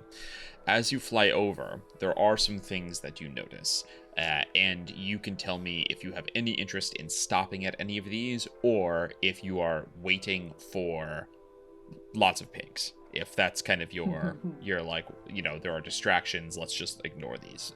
But some tableaus you fly over that you could choose to stop and investigate if you so please. Flying over, you see that there is a lot of trampled ground. There are trees that have been knocked over and uprooted quite often. You see that there are big gorges almost. The big mud pits that have been trampled out, basically, in some areas that there have been clearly a lot of animals overturning the dirt. That's what I'm looking for. Overturning the dirt and stamping in these like puddles that have become now, instead of these pools of water, are now these kind of stretched out, muddy, disgusting, smelly expanses of wastewater, right? These giant middens that have been created by boar trampling over and in like puddles and then defecating in it. Does it look like they created these areas like as they were walking continuously forward, or were they like spending time dwelling in that area? You'd have to get closer to investigate. This is just an overhead view as you fly. Okay. Yeah. Okay. Continuing on then, unless any I of think you I'm would good like to not stop. investigating the actual toilet. The midden. Fantastic. You fly further. You begin to come to a place where there's a few more trees, and here you see the first signs of battle. There are dead bear and boar all around that have been kind of trampled and flattened.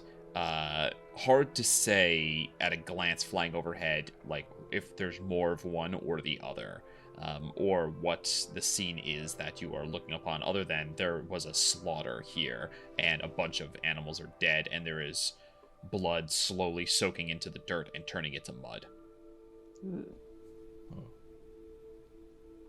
I think we are definitely on the right track. Yeah, I'm good to keep. Okay. I'm good to keep just motor. Fantastic. Continuing on, you see that there is a kind of disturbance some miles ahead. Some birds are flying off. And as you begin to get close, you've flown over all of these disturbing scenes. This is where your locate creature pings, Katya, and you begin to get your first sense of there's a boar down there somewhere underneath these trees. There's a boar down there somewhere underneath these trees. There's 2 more here as you're getting closer and closer. We've hit the stragglers. Be ready to hit most of the rest of the boars shortly. Oh, all right then. You continue forward, more pings. Here and there. They're not marching as an army would. Of course they aren't. They're wild animals. Until you get on the edge of your locate creature, at the edge of that 1,000 feet, Katya, you feel larger pings. More abundant, but also definitively larger. You are coming up on the crest, the front line of the boar that are marching through this forest, and there is something more than just the regular standard boar that are leading this charge. Something big is coming. This is your final opportunity to make any preparations that you may want to, and then to decide what you are going to do, if there's any, what direction you might want to come at them from, or any other decisions like that, other than flying straight at them. I was going to fly straight at him, but we can do whatever we want. Yeah, I mean, I think Kireek has the carpet, so I defer to his judgment. That's not going to stop Trys. I will go and touch each of my companions on the shoulder and do psionic toughness. So everyone gains. Everyone increases their HP maximum and current HP by 17. Ooh. Nice. Jeez. And you have advantage on death saving throws, should that come to be. Good Yes, let's remember stuff. that. If I could make a proposal, as opposed to just looking at the biggest thing we see, I assume this is going to be a fight no matter what, but I can kind of stop things from running forward very suddenly. Perhaps we get ahead of the crowd, big wall of force, and then they are trapped on this side with us and can't keep advancing on the bears at the very least. Kind of. Well, I think that'll certainly get their attention, even if it doesn't stop the entire army.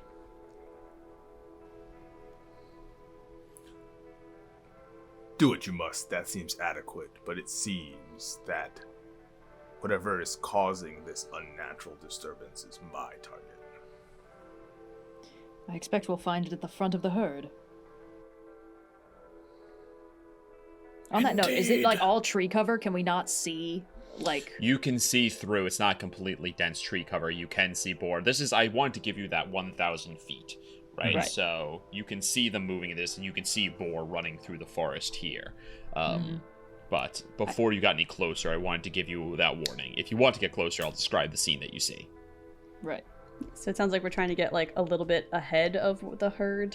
I think we're trying to get a little bit ahead of whichever one we're going to need to fight. Yeah, and then to throw up the... Yeah, pop that sucker in there. Just so we can't keep running, so it does become a stationary fight. Okay. You take the carpet overhead, coming down low over the trees, flying down over them. You see the boar now begin to look up at you as you become noticeable to them.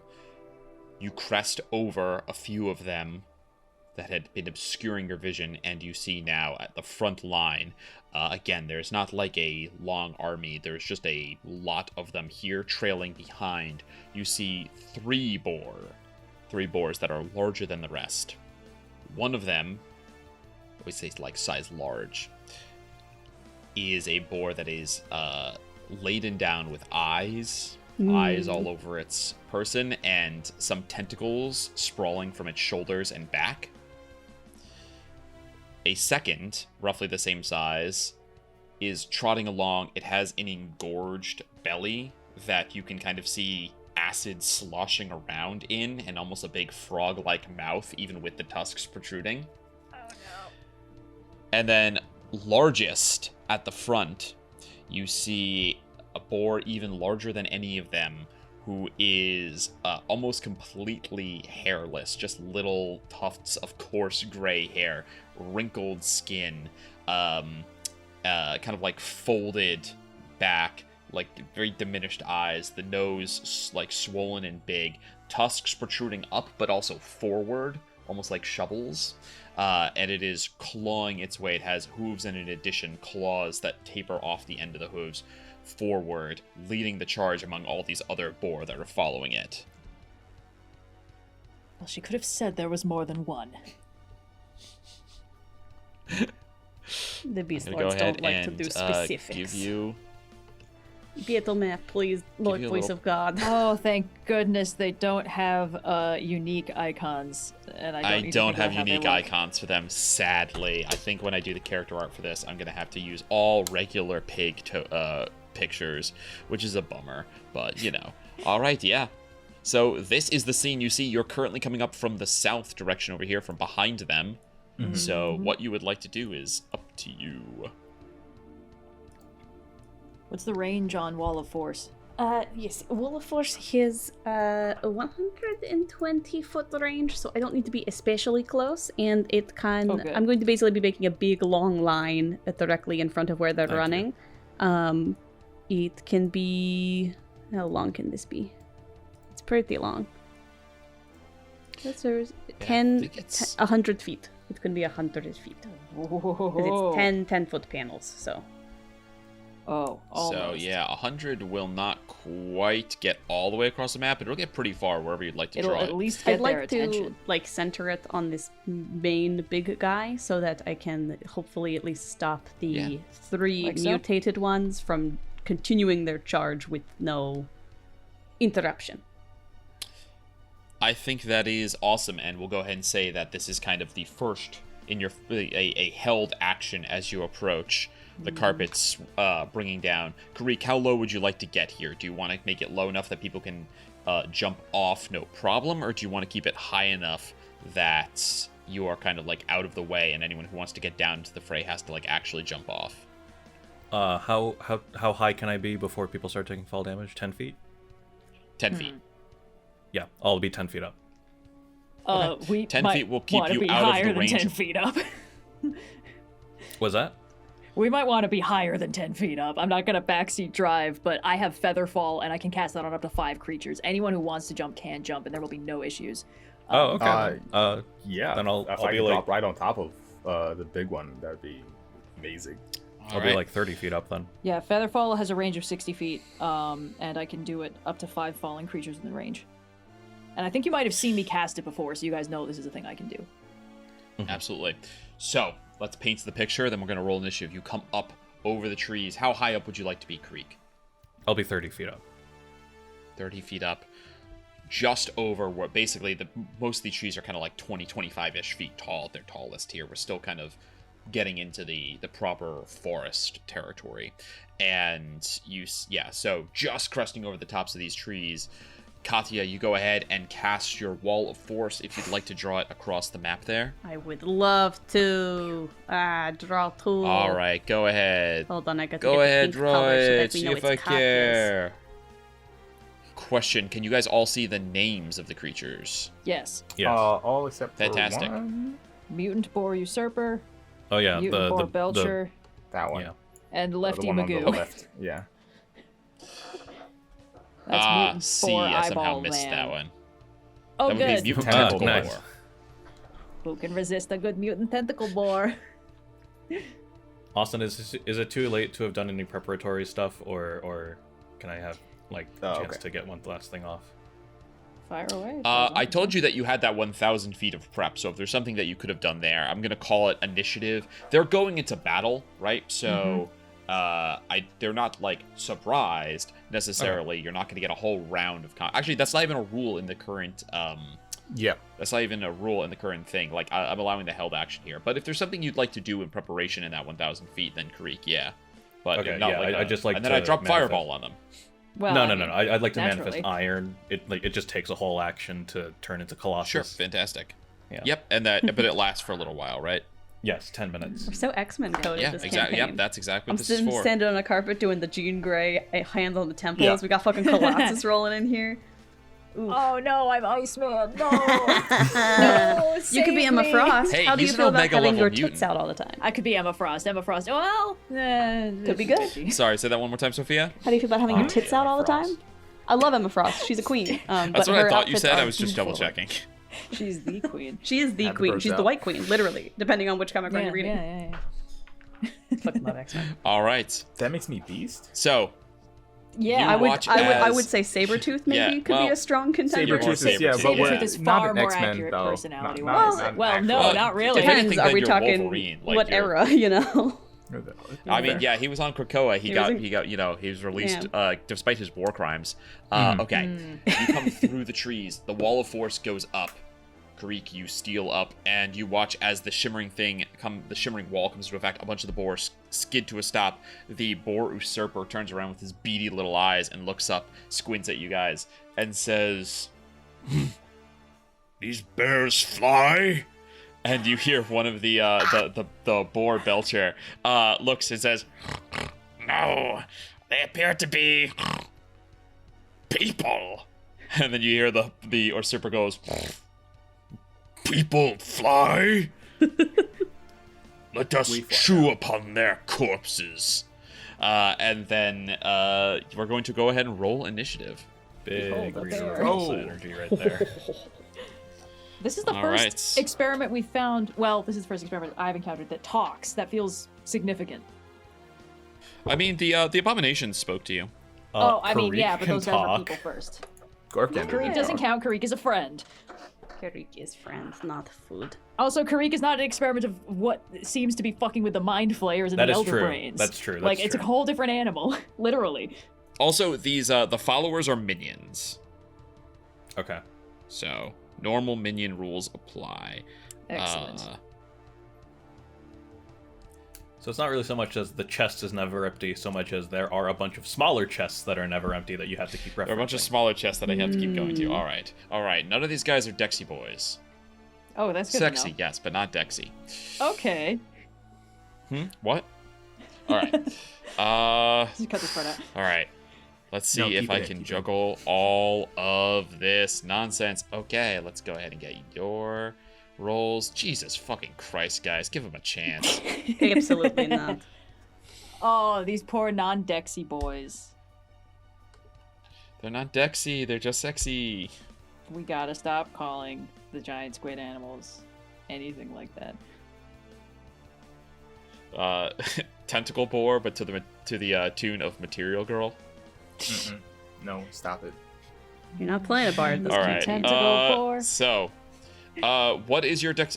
You're definitely coming in above the boar because it has a dexterity of 0, which means that of +0, which means the order goes as follows: Katya, then Yes. Kireek, then Garou, then the mutant boar Belcher, that acid boy. Then we have Trystine. We have the mutant boar followers, the minions, and then the usurper and the tentacle boar. All right. Coming in at the very bottom. I got this. Let's go. Katya, begin. Wall of force is There's up. so many different stat blocks here. Yes. Looking at the little boar followers, do they seem to be in any way magically entranced, or are they more following the largest, biggest animal that they see in sort of a pack sort of situation? From a distance, without doing anything, I'm not sure what the difference would look like. Like their eyes aren't glowing. I'm not sure what the difference between magically enchanted and like normally enchanted, like the villagers of Gaston would look like. You know. Sure. So- Not being able to assess, then I think Katya will sort of like stand up on the carpet, like I'm gonna pop up like it's a surfboard for a moment, and sort of It's pretty radical. yell out in beast speak. Oh? What do I want to say? These pretenders will lead you to ruin. Turn back, or at least stand aside, and let the strongest creature prevail. Don't throw your little lives away. Just see if I can't talk down some of the boar followers from this fight. I think that's great. So the question is, if you would like if you want this to be roleplay, that's awesome. If you want there to be some sort of mechanical bonus, this is your action to make a check. Totally. So I'll leave that up to you. I would happily make a check. Ideally, Katya is trying Cool. to... Persuasion or intimidation? Let's say persuasion. Yeah, we persuasion. It's not really too different for me either way. But let's do persuasion, and I guess my intent is to communicate, like, stand aside and let us fight. Not participate. Yeah. Okay, persuasion +3. Okay, that's pretty good. I'm gonna use my human once a day inspiration as well. Oh. Okay. It's a crazy thing they added for humans. I love that they're kind of actually giving humans something other than just being the baseline. Yeah. All right, that's good on the inspo at least. 21 total. 21 total. Okay. Yeah. Difficult to say. I think that... So you shout all of that. Here's the thing. They basically have no reason to listen to you, but I think that is a... Not to any of the 3 mutants, but to the normal followers. Mm-hmm. I think that is a kind of rocks them just for a moment. I'm going to give them a Bane on their first set of attack rolls that they make here. Cool. As you see, a couple of them like look kind of confused to each other about like what they should do, and then you hear one of them says, "She's got 2 legs. Kill her." Hey, don't judge a lady for her 2 legs. 4 legs good, 2 legs bad. It's rude. Anyway, I'll keep standing on the carpet and menacing or whatever. Some kind of dancing bear. Bears have 4 All right, legs. Kireek. No, Kireek, do you know beast speech? I don't. Yeah, you're not really sure what's going on here. Katya seems to be yelling at a bunch of boar. They all kind of like they've all kind of skidded to a stop since there's this big illusory wall in front of them. It's not an illusion. It's very real. Sorry, this big shimmery force wall in front of them. Yeah. Is it my turn? Coming for you first, Tris. Yes, it is. Okay. I didn't do shit.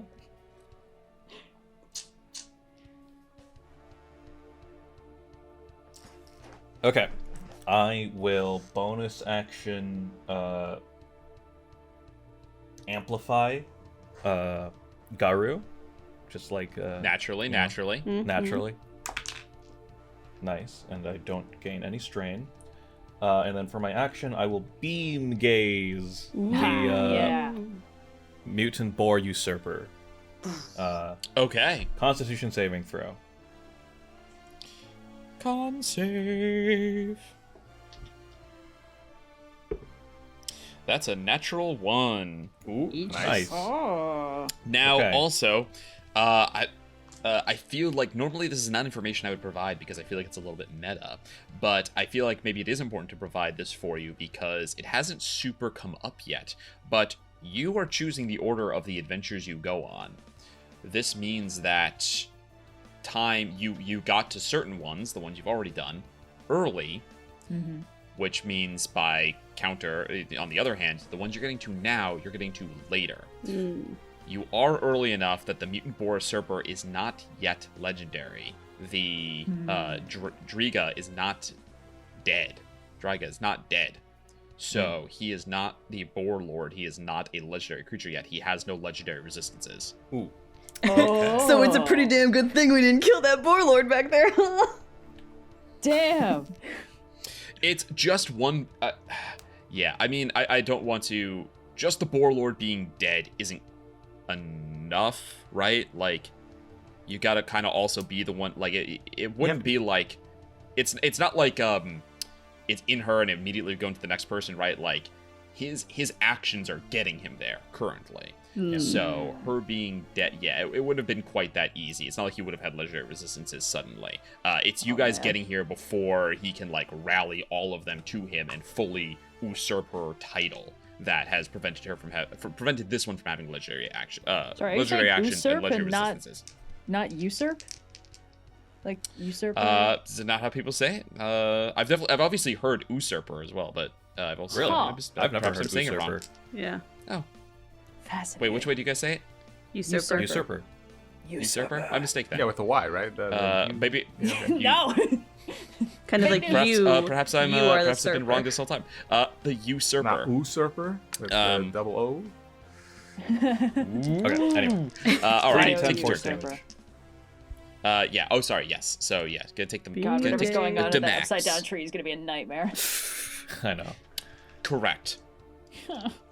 12 force damage, and I will choose that attack rolls against the target are made with advantage. I am setting Garou up for success. Come on, Garou. All right. Hell yeah. I Oh, like and that. actually, He's kind of Are you going to move the carpet? Yes, to that point, I will move the carpet right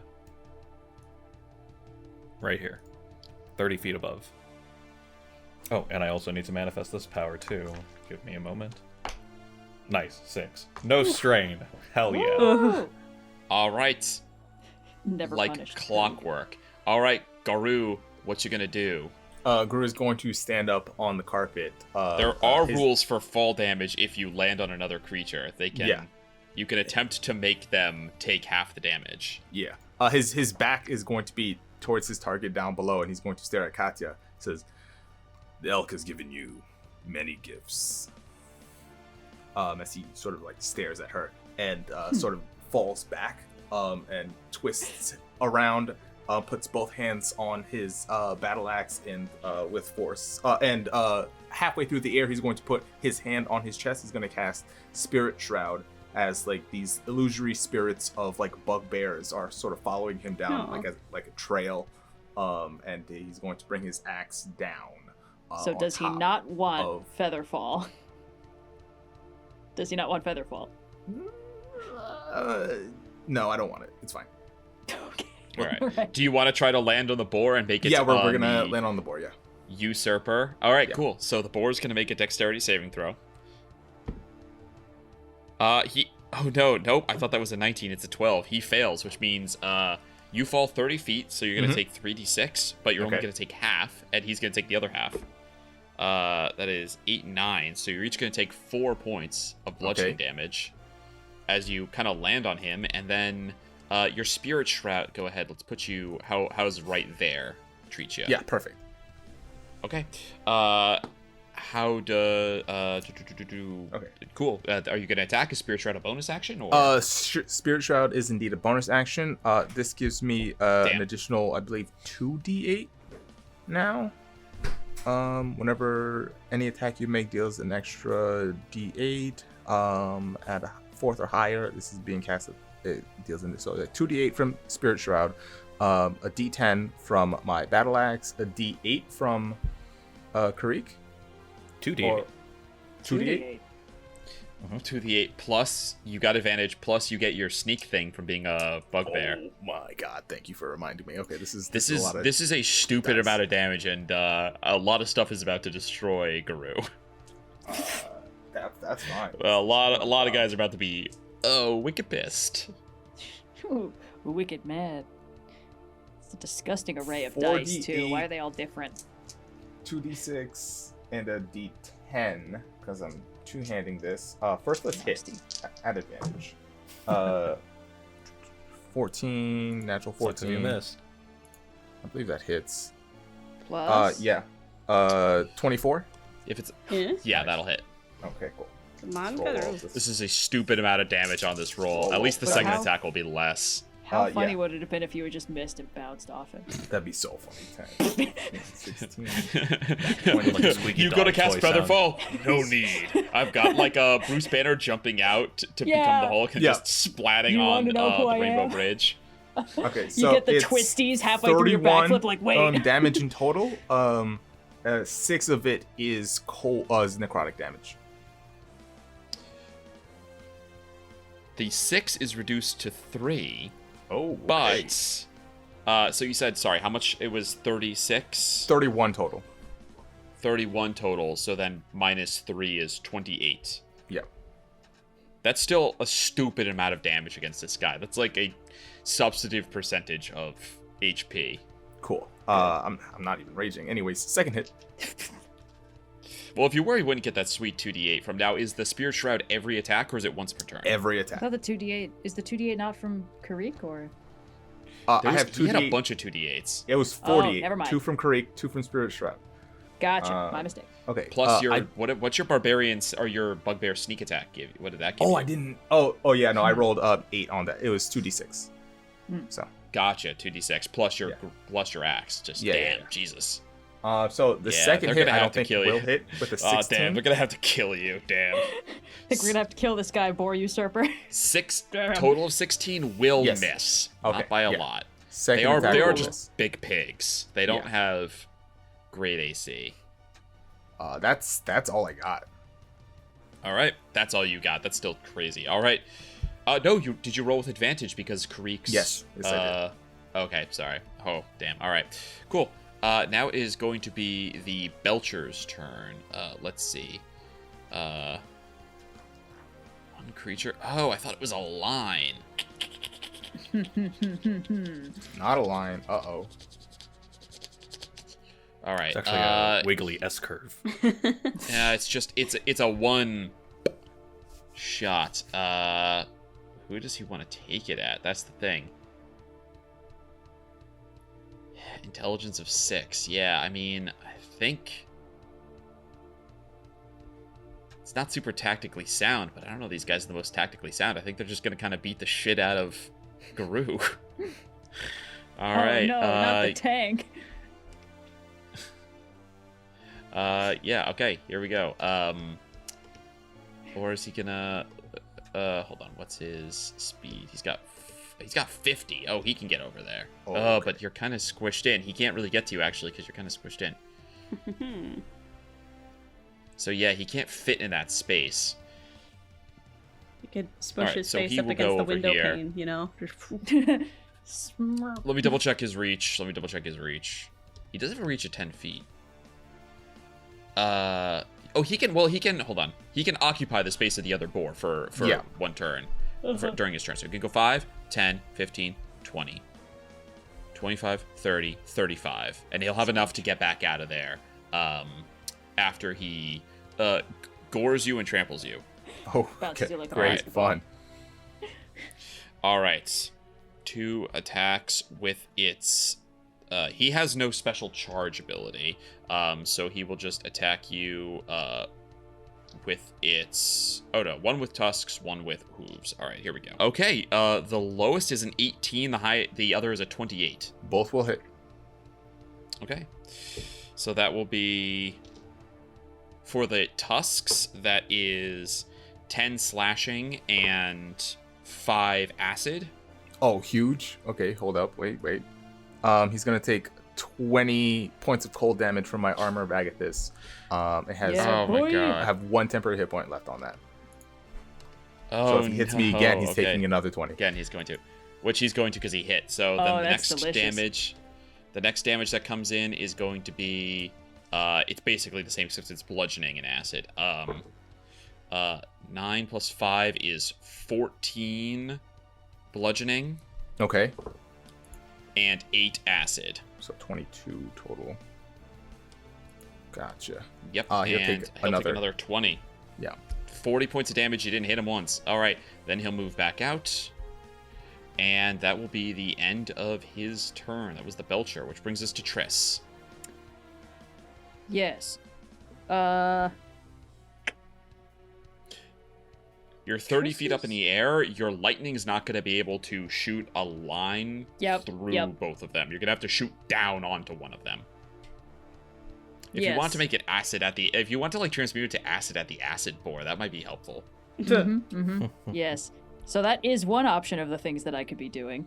I have all these ideas, but a lot of them take actions. So what I'm going to do first off, bonus action, I'm going to pop my sorcery incarnate, just so all the rolls are made 1 point lower. Yeah. Innate sorcery, sorry. I think sorcery incarnate is a later ability. Anywho, yeah. My spell save DC increases by 1. I have advantage on attack rolls, and I think that is it. Anyway, yeah. I have an idea, but I think I'm not going to do it as long as the flying carpet thing is working. So instead, I will just do a good old-fashioned classic, a staple, because all these guys are within a 20-foot radius of each other. Just to be clear, like, I saw Katya try and talk to the boars, and then I saw the boars not respond. Yeah, I mean, there was a kind of a vibe to it, but like I said, there's some uncertainty, but they're definitely not fleeing. They're not retreating. Great. Katya All right, would have Trish had is to be incredibly fucking intimidating for her, a person, to be like, you're out of here. Yeah. Well, Triss is like, well, shame. And then she's going to drop this fireball, which I believe you can see on the map. Garou's out of it. Yep, But that's the gonna be Boar awesome. Belcher, the Boar Usurper, and 4 of the Boar minions are in it. And I'm going to cast it Okay. at level 4. Now, no, yeah, we'll do level 4. I'll cast it at level 4, so that's 9d6 fire damage. Okay. Against the Usurper, the Super rolls a 2. Against the Belcher, the Belcher rolls a 13. Against the Followers roll an 11. The Usurper is going to use his reaction to... what is it called? He's going to use... it's called Zip. He is going to burrow under the ground to instead succeed. Oh. So he succeeds the dex save? Or does he just take no damage? He's going to succeed on the dex save. Okay, so he'll take half of 9d6. Everyone else will take full.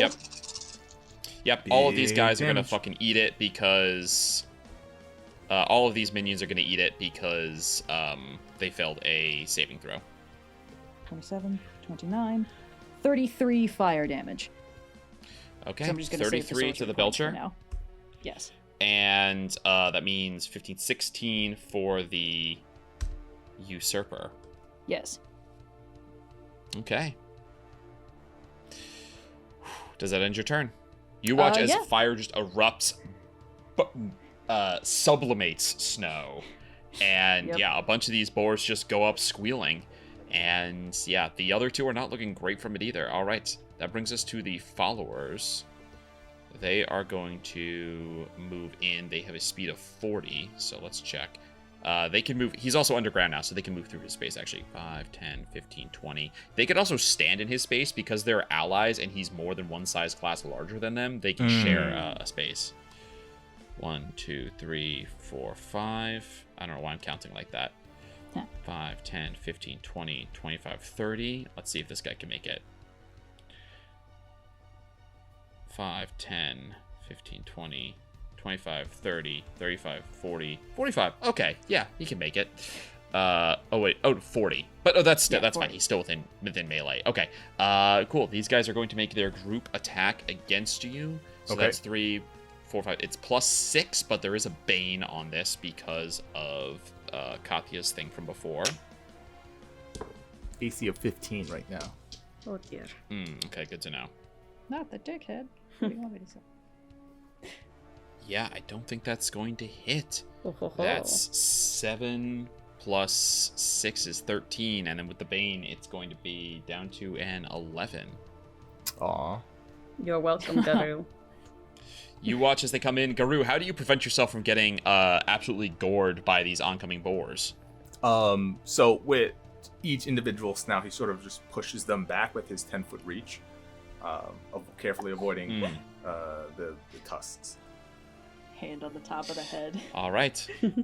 That will bring us to the Usurper, who pulls back out. He's kind of like rat-like as he pulls out of the ground here, shakes the dirt from him, and looks down at you and says, I think your fur would get caught in my teeth. And then he's going to make a bunch of attacks at you. Okay. He can't use his trampling charge because he's too close to you. So he's going to make 3 attacks. Each of these attacks will deal 1 additional damage for each boar that is within 5 feet of you. So that is, each of these will deal an additional 4 piercing damage. Okay. If he hits. Okay. Roll them 1 at a time. Yep, I will roll them 1 at a time. He makes 2 bites and 1 tusk. So we'll do the first bite. That is a 25 to hit. Cool. In response to getting hit, I will use my reaction to Misty Step and use my Dreadful Step variation of this. Creatures within 5 feet of the space I leave will have to take a DC 15 Wiz save or take 2d10 psychic damage. Is your armor of Agathis this will still kill. up? This will kill. No. Okay. This will kill every minion if they fail. Nice. All right, here we go. Wiz save DC 15, you said? Correct. Oh god, they have -2 to this. Fail, success, fail. For simplicity, I'll keep the one that's already underneath the token. Dies. Let's roll for him. He fails. What is the damage that he's going to take? This is 2d10. It is 6 psychic damage, and I will Misty Step towards the where am I? The Belcher. Over here. Okay. Cool. The usurper has 50 feet of movement. He will go 5, 10, 15, 20. Uh-oh. I believe I will still take 25. that damage. Okay. From that attack though, because I do it in response to taking damage. Oh, okay. Yeah, so let me roll the damage then. So that means that there will be the additional 4 piercing because the saving throw doesn't happen until after the damage is dealt. The but other I mean, thing is you still killed a bunch of dudes with fucking nothing. So yes. Hold on, let me. The other thing is with here. Spirit Shroud, any creature that starts within 10 feet of my of me has their speed reduced by 10 feet. Ooh. Oh, okay, then that might be huge. I have to go back and remeasure here. So let's do the damage first. He could definitely still get to you. I rolled almost max on that. That'll be 16. Yeah, 16 points of piercing damage on the bite. Okay. Then you teleport. All of these guys have aneurysms and die. You said it was reduced by 10 feet? Correct. Down to 40. So let me double check here. He could definitely get to you with 40 feet, but let me see if he can get his charge in. He has to move 20 feet towards you. So 5, 10, 15, 20, 25, 30, 35, 40. Yep, he can just do it. All right. Okay. He's going to charge you. I tried. And then hits with a... Now he's going to use his Tusk attack. So he is going to use... He'll use the Black Tusk instead of the Bane Tusk. Okay. That is going to be a dirty 20 to hit. That'll hit. Okay. Let me grab my d8s and then additional 2d6 from the charge. Plus an additional 2... this is necrotic from the Black Tusk. Alright, so here is the slashing damage from the Tusk. Oh, Jesus Christ. I rolled almost max. That's okay. Jesus.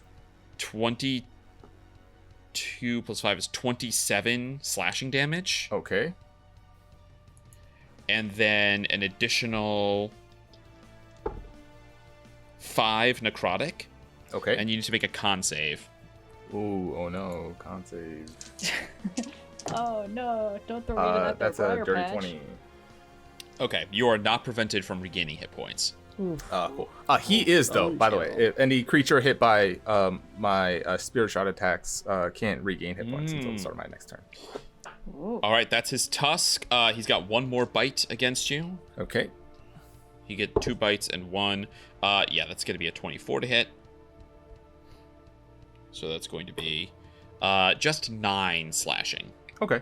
All right, how many hit points do you have out of curiosity? I am Garou? at 83. You legally don't have to tell him that. 83. Okay. I just tanked 100 That points of damage brings- there. Damn. That brings us to the most aberrant. Like all of these 3 are mutant boar, but this is the most aberrant of them. Is this also... sorry, did this one Austin, hold talk? Oh, sorry, go ahead. All of the ones that are mutants can talk. I'm not sure if the tentacle one has spoken specifically, Okay. but I would say all the ones that are mutants can speak. Cool, I was just curious. I mean, all the boars can speak. They could all speak beast speech, but like, you know, these ones are like actively talking. Austin, the Yes. usurper can make a save for the beam gaze at the end of his turn. Yes. What was that? Con? Con. I rolled a second natural 1 on his saving throw Woohoo! against that. Is this your king? Okay, cool. Cool. The tentacle swine is going to fly up into the air and come at you What? guys. Hey, They Louis. fly now? Oh. They fly It's an now? aberration now. big. It can fly. Well, now you I've guys seen watch as it everything. gallops like one of Santa's reindeer just up into the sky. It's going to make 2 that's tusk attacks and 2 tentacle attacks. How dare you? Oh, I really thought staying on this magic carpet was going to be fine. Yeah, who's been the biggest pain in the butt? Definitely not Katya. So Everything's coming up. Uh, We're just ignoring the wall of force. They can't Yeah. see it. It's invisible. well, yeah, that's a pain, but like, where are they gonna go? They're fighting you guys, you know. Yeah, I kind of. No, it's All not a right, pane first of is a force, it's tentacle attack wall. against Bigger than Kireek. that. That's only a 12 against Kireek. That fails. Then a Tusk against Kireek. That is a 17 to hit. That succeeds. Okay. You are going to take 14 points of slashing damage. Okay. 30 feet. Can he... I guess he could be underneath you guys, actually. This seems a little silly. Let me double check his reach. He says 5.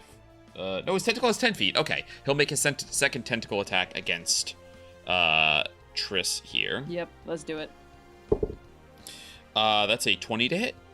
I will use my reaction because I didn't need to use it for Cast shield. Featherfall to cast shield. Yeah, so that misses. Fair enough. All right, and then the other Tusk will come at Katya. That's only a 15 to hit you. I will use my reaction to cast shield to bring my AC up to 19, because otherwise that would hit. Okay. Yeah, that ends his turn and brings us now to Katya. Katya, you are face to face with this, the like 14, 15 eyes of this boar. I know I'm gonna forget it. I doubt it'll come up, but just the eyes mean he can't be flanked because he can see in all directions. Ah, it's kind of fun. I like that. As an expert in the art of seeing things, amateur.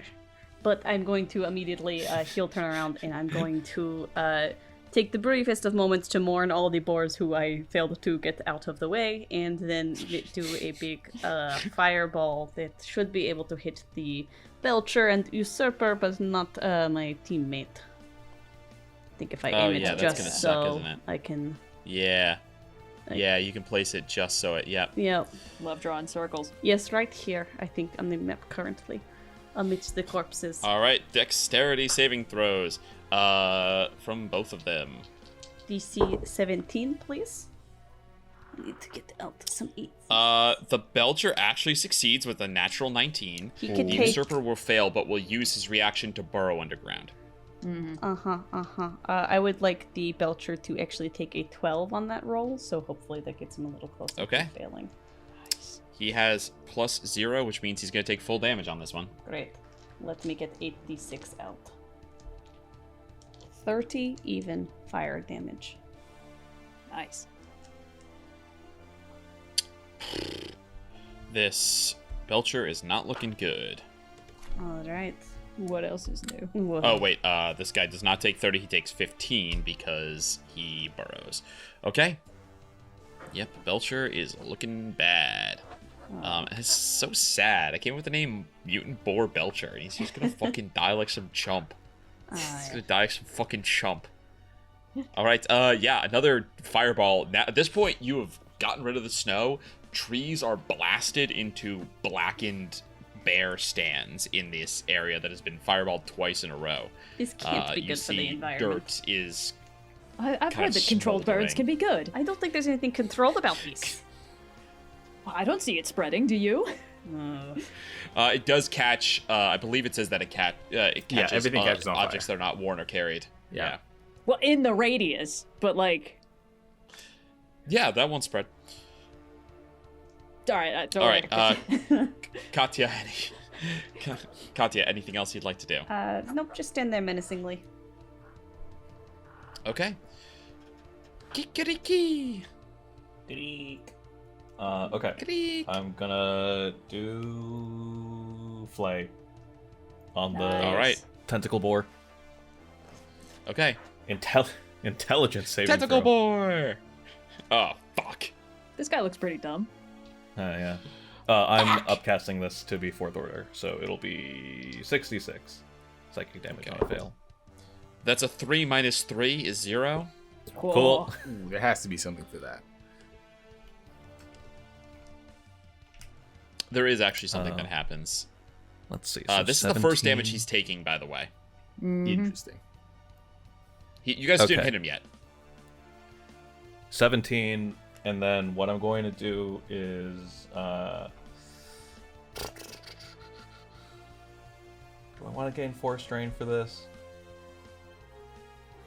Yeah, fuck it. Why not? Let's play. Wait, I got so much strain, you guys. So That's begins so Let's much. Go Danny, yeah. What are you doing if What you're am I not? waiting All right, for? Let's is go this gonna gambling. is it gonna change the damage or? It will. Okay, cool. So I haven't subtracted 17 yet. Yeah. Okay, gain strain equal to half the power's order to make half the damage die the maximum value. So I'm going to change the 3 2s to be 6s. 6s. So it'll be 6, 6, 6, 5, 3, 3. So 24, 29. So that's 18. Yep. Okay, minus 29 instead. A huge hit. Okay, yeah, your eyes light up and you fucking cyclops this guy. Can I get you and Katya to please make dexterity saving throws? Of course. Oh, no. Oh no. Tentacles, I assume. That's a 16. That will succeed, actually. No, never mind. 9. 9. Okay. When you deal damage to this creature, every creature that's within 5 feet has to avoid the acid blood that is spilled. So, Katya, you take none because you succeeded. Kireek, you'll take 5 points of acid damage. Okay. Careful where you aim that thing. you a little comes past you, you dodge it. Careful where you aim, and then you look over. Kireek's got a big face full of acid. Kireek's face is partially melted. Just pop a prestidigitation in there, like, ew. Oh yeah, so it's just open wound. Yeah, no acid. Let's get that cleaned up. I do feel like open wound is better Alright. than acid on the face. Get some baking Does that soda end on your that. Does that end your turn, Kireek? How far is... Oh, just a little far away. Yes, I will not amplify Garou because I'm a little far away for that, and I don't want to... You're controlling the carpet. You could fly away. I know, but I don't want to incur another... I don't want to incur an opportunity attack. Sure, if you're gonna be a baby about it. All right, Garou, you're up. Yeah. Okay. Real quick, I was rereading Spirit Shroud. I shouldn't have thrown that extra D8 on that. But it's fine. It's supposed to be 1d8, not 2d. It's an additional d8 for every 2 spell slots above 3rd. So 4th level doesn't really Gotcha. But that does not really change what I'm about to do I'm here. sure it's not much damage. Yeah. So. How much is left on the Usurper? Who's weaker, the Usurper or the Belcher? Oh, the Usurper is doing much better because he hasn't failed all of them. I mean, he's doing bad. He's like under half. But the Belcher is like really close to dead. Okay. The Usurper is he's the toughest of the bunch, and he succeeded on both of the fireballs because he burrowed. Fair enough. Yeah. Okay. First hit He's like part rat. on the Belcher then. This is gonna be reckless. It's always reckless, baby. Cool. I don't think this will hit. 16. Uh-oh. Let's find out. I've been rolling find really out. low. I rolled a 16. Okay. Roll the Beats 16. it, beats Three. it. That's it. Let's go. Okay, so this is You're just son of a bitch, Wally. this is just 2d8 plus 5 here. Pretty good. I'm just I gonna say rolled that thing a is 1 for sure gonna... on the necrotic damage, so if he resists that, you can't reduce that by half. Not all of them no, he doesn't resist. No. Okay. He does not resist that. Cool. And then 14 slashing. Oh, Tasty. yep, that'll do him in. That'll do it, folks. It's funny. He actually doesn't have the ability that seems silly. He doesn't do the something you acid have to blood thing?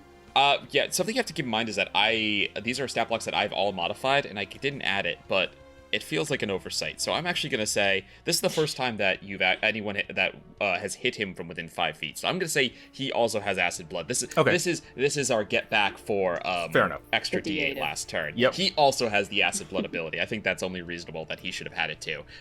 This is a dex save, though. Past Austin is only human. This is a dex save. If you succeed, you'll take no damage. Cool. I make these at advantage, so it's a dirty 20. Yep, you'll take no damage. Okay, cool. You watch as acid just hits the tree, a branch falls behind you, and it also scatters across the wall of force and sizzles. Garou places his foot on the boar's face as he pulls the axe out from between its eyes, and turns to look at the usurper, and he says, "You thought you could challenge the Bear Lord? Enter his domain? Look at your compatriots here," and he points to the burnt boars, smaller ones, and the belcher that he just killed. And he looks at the usurper and he says, "You're pathetic." And second attack coming at him. Reckless at advantage. Here we go. Guys, I think we should be monologuing more. I think Garou's hoarding all the monologues. We should start doing it too. You have to understand, Garou's spent 10 years alone in the wild. He talks when he kills things. He doesn't have anybody else to talk to. Anyways, the only 23 social to hit. interaction he gets. Kireek doesn't do 23 that. will hit. Way more well. Be the change you want to see in the world, Tris. Start doing your own monologues. Okay. That's a... so the acid damage is 6. I mean, the necrotic damage is 6. And then the slashing damage is 10. Yes, so he does resist the necrotic, so that'll be 13. Okay. And then for bonus actions, I don't really have anything here. Yeah, we'll just, that's it. That's all I got. All right. You give him that stern talking to. You challenge him this way and then slash. It's a decent hit, but nothing to bring him down. And he turns to you. He says, They are not special. I am special. and referring to the Bear Lord. Mm-hmm. And then he says, And we are many. you see that more boar minions are approaching out of the woods and will appear on the battlefield on their turn. Oh no. Yeah, well. A target-rich All right. environment. Belcher is dead, which brings us to Tris. Yes. So I see Garou facing down against that, and then I look at the absolute horror show that has just closed, and I'm just gonna be like, okay. Yeah, I think I'm just looking at like hit with no average tentacles. damage. That sucks. Hmm? Sorry, go on. Yeah, tragic. Yeah, I'm just gonna I'm gonna just kind of like duck between Katya and Kireek, because they're both on like the near side of it. I'll just stick my hand out and cast lightning bolt in its face. So that's a straight line. There's no attack roll. It just makes a DC 18 dex save. Who are you aiming this at? At the one that's currently The closed with us, the tentacle. tentacle one. Tentacle? How are you going to shoot a straight line? Where are you going to lean that you can shoot past the two people who are in the way? That was leaning between them and putting my hand out. Is that not allowed? That other boar was just briefly in the space of his ally. You could do that. Yes. Smaller creatures, you could also move through their space. Oh, I guess you could move. It would cost you double movement. You could move 10 feet in and then 10 feet out. Where else am I going? Which would get you exactly. Yeah, no, fair enough. I was going to say, but like, this is where the fiction of where you're standing meets up against the mechanics, which is you can't be like, I shoot between them in that narrow space. Like that's, it's a line that travels through squares. It's not, right. But yeah, you can, mechanically, you can do it. So flavor wise, as you lean through and cast. All right, he'll make a dexterity saving throw. He rolls a natural 16 plus 0 is 16. Great. Okay, so this is going to be... Funny, all these different boar stat blocks, they all have plus 0 to their dexterity. Am I doing this third level? Good or to fourth know. level? I have so many slots. I'll do it third level, so this is only going to be 8d6. This is actually a pretty good roll. I haven't needed to empower any of these to feel good, but I will anyway because a couple of those are 2s. So I'm going to spend a couple sorcery points to empower this and reroll a couple of those. Cool. Just make sure that's... Yeah, as long as you're doing that, quick dex save from sorcery Kireek point. and actually from all of you, because you have to Be in be their standing space, in yeah. the space Yeah. mechanically in order to do that. So I need a dex save from all three of you. Yeah, for sure. Give me just a sec while I... That is a 6 for me. Oh, much better. Okay, that'll fail. Yes. 4. 37 lightning damage. All right, cool. I rolled quite good. And for my dexterity save, I get Dexterity nothing save. special to this. That is a 12. Those are all 3 failures, and I rolled max on Cool. the dice, so it'll be 6 acid damage to each of you. Okay. It's nothing too crazy. Yeah. I'm I under could use- 3 digits now. Oh, how sad. Yeah, that's not working. Yeah. Oh, you weep for I your have to do very little specific 2-digit hit points. I have to do very specific things to get above 2-digit hit points, so I'm proud of this achievement, and you just take it away from me. Well, that was the first hit I took all fight, so we're good. Let's see. I don't really have any useful bonus actions, so... I suppose I could quicken a cantrip, or retroactively quicken this and then also do a cantrip. We were saying that that's not allowed because at this point I should know how to use this character sheet. I'm So- gonna say yes. Yeah, we're far enough on the quickening that I would yeah. declare your quickens beforehand if they mechanically matter. Sure. In that case, because the nature of it is that I cannot quicken after casting a leveled spell, then that is all I have in my arsenal this turn.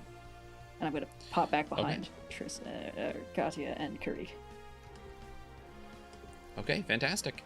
That will end your turn and bring us to the Boar followers. 8 more materialize on the bottom of the map here, and then I'm going to take their turn. There is additionally 1 that lived. I don't know if you guys noticed, but underneath... Oh, we Yeah. noticed. Underneath that map there, that 1 regular-ass boar is We've still got alive. bigger pigs to fly. Huh?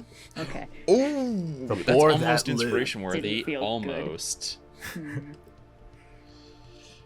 10. Whoops, I moved the carpet. Move the carpet out from underneath you guys. Hold on. 10, 15, 20. He's fine. He can... ah! Oh, All I right, should have activated my cloak of flies. Oh, okay. These guys are so loyal, That's what it considering that 8 of them just got obliterated. Was my inspiring speech not enough to convince you to not throw yourselves into death and destruction? Devastating. What did I say their speed was? Their speed's just 40. Okay. Yeah, they're all just gonna have to dash to get into melee with Garou. It's a shame that there can't be more of them, because then it could deal even additional damage. One of them is gonna get to attack Garou. Angling for that promotion, I see. Okay. Yeah, he's he's gonna regret it. I'm sure. Okay, the rest No, of them they all all will. dash, and then we're going. Oh, Jesus. Okay. Well, let's see if he hits. He only rolls with a +3. 'cause That's he's true. by himself. He has advantage because I reckless.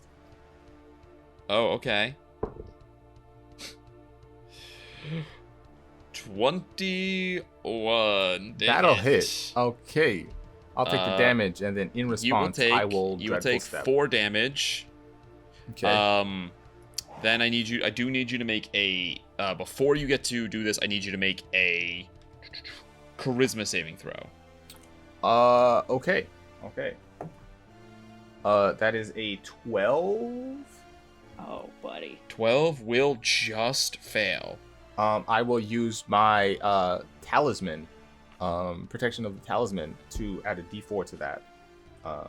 Okay.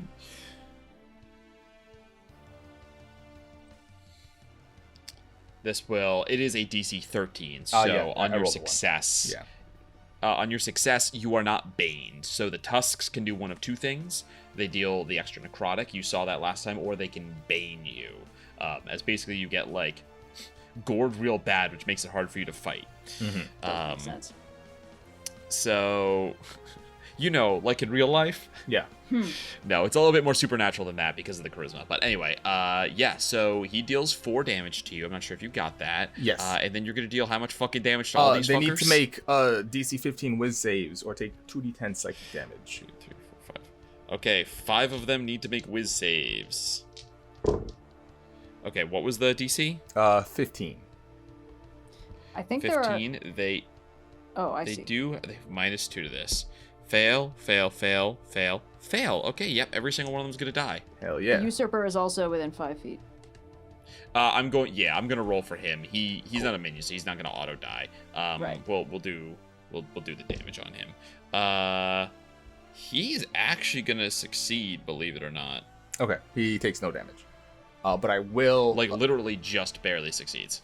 I will appear on the other side of him. So what happens is all these boars come in and surround him. One of them sort of squeezes in and manages to get a tusk into Garou's side flank, and he Garou sort of grabs his ear and pushes the tusk a little bit further in, and he says, oh god, I'm trying to think of a pig pun. Oh my god, no. Garou puns? Die away. He makes puns? He had 10 years to not talk to anybody. He's got a whole book of these. That's no, what I the book can't is. think It's of actually anything. Wow, it's a bunch I'm of those blanking out real. joke books, where you flip through. It's like 1001 gaffes, and they live in your bathroom for 10 years. We all know the books. Yep. Yeah. They just kind of manifested unaccompanied bathroom. He's going to say, she's just going to lean in and whisper into the boar's ear. He says, "Little one, it's time for you to join the rest of your friends." As a wave of fear washes over the ones immediately around him, and they all take, let me roll the psychic damage, 15 psychic damage. Yeah, enough to smite them all. They all failed the save since they're minions. They die. Yeah, they all take psychic damage. Yeah, there's just boy, we having bacon tonight. There are just so many pigs. By the way, they're not uniform pigs. I don't think I mentioned that. There are some that are the biggest ones kind of give a resemblance to regular, kind of like feral hogs that you would imagine seeing here. But among the rest of them, there are warthog, red river hog, and peccary, and all these kinds of wild pigs. The beast lords will be one singular species, but they have a domain over a lot of their umbrella stretches far, right? So the elk lord is also lord of deer and moose and stuff like that. There's kind of an umbrella pantheon, and the new lord the same way the cat lord isn't just house cats, it's tigers, panthers, lions, and for the boar lord, it's all kinds of wild pig, so. And pet domestic pig as well. I got a pig fun fact for you while we're on the topic. Yeah, hit me with the pig fun fact. In medieval times, pigs were a really common source of food, and a lot of them would be allowed to roam around cities. But as a result, because they more resembled wild hogs, they could be inadvertently, in the way that animals oft are, a little bit violent and dangerous. And pigs actually murdered quite a few, usually children. And those pigs who did murder would stand trial, and particularly in France, pigs would be hung as a punishment for murder. Damn. As People they didn't have should. enough going on back then. How's that a fun fact? You were just like, pigs No, kill that's children, fairly pigs kill fun. children.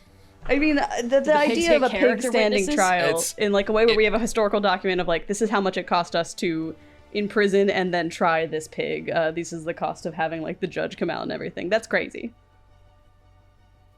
That is crazy. The pigs being violent thing doesn't surprise me at all. When I was, we're doing great on time for the episode, so I'll get into an anecdote. When I was abroad. I was in the Amazon for a month, very very far in.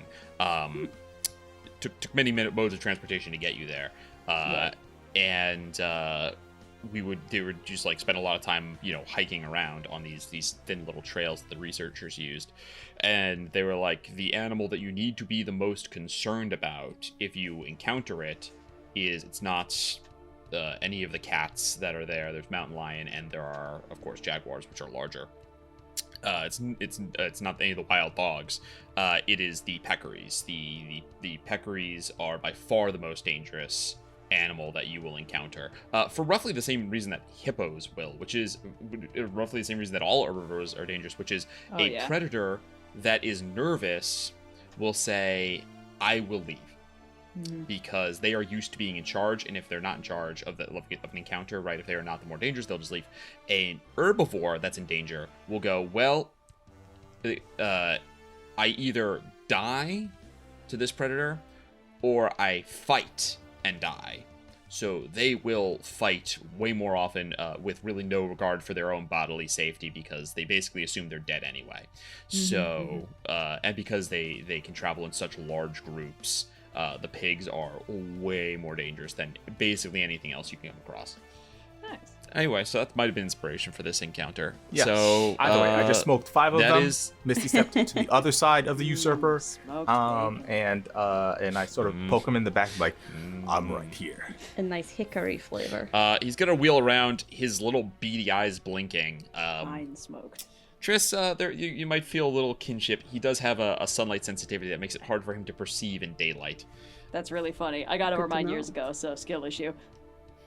And he's just going to. He doesn't have any trampling.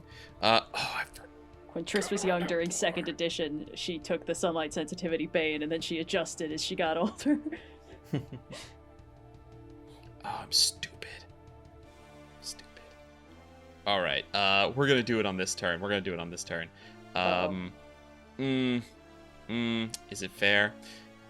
All of these boars have relentless. When they are reduced to 0 hit points, they are instead reduced to 1, which means that the belcher should not have died. I will wait for his turn to. Except I deleted his turn because I'm a stupid idiot. Yeah, well, I did it. There's Belcher no way went to undo. right before me. He went on 14. Yeah. There's no way to undo it without doing a whole bunch of pain in the ass shit. So, the usurper will just take his turn. All right.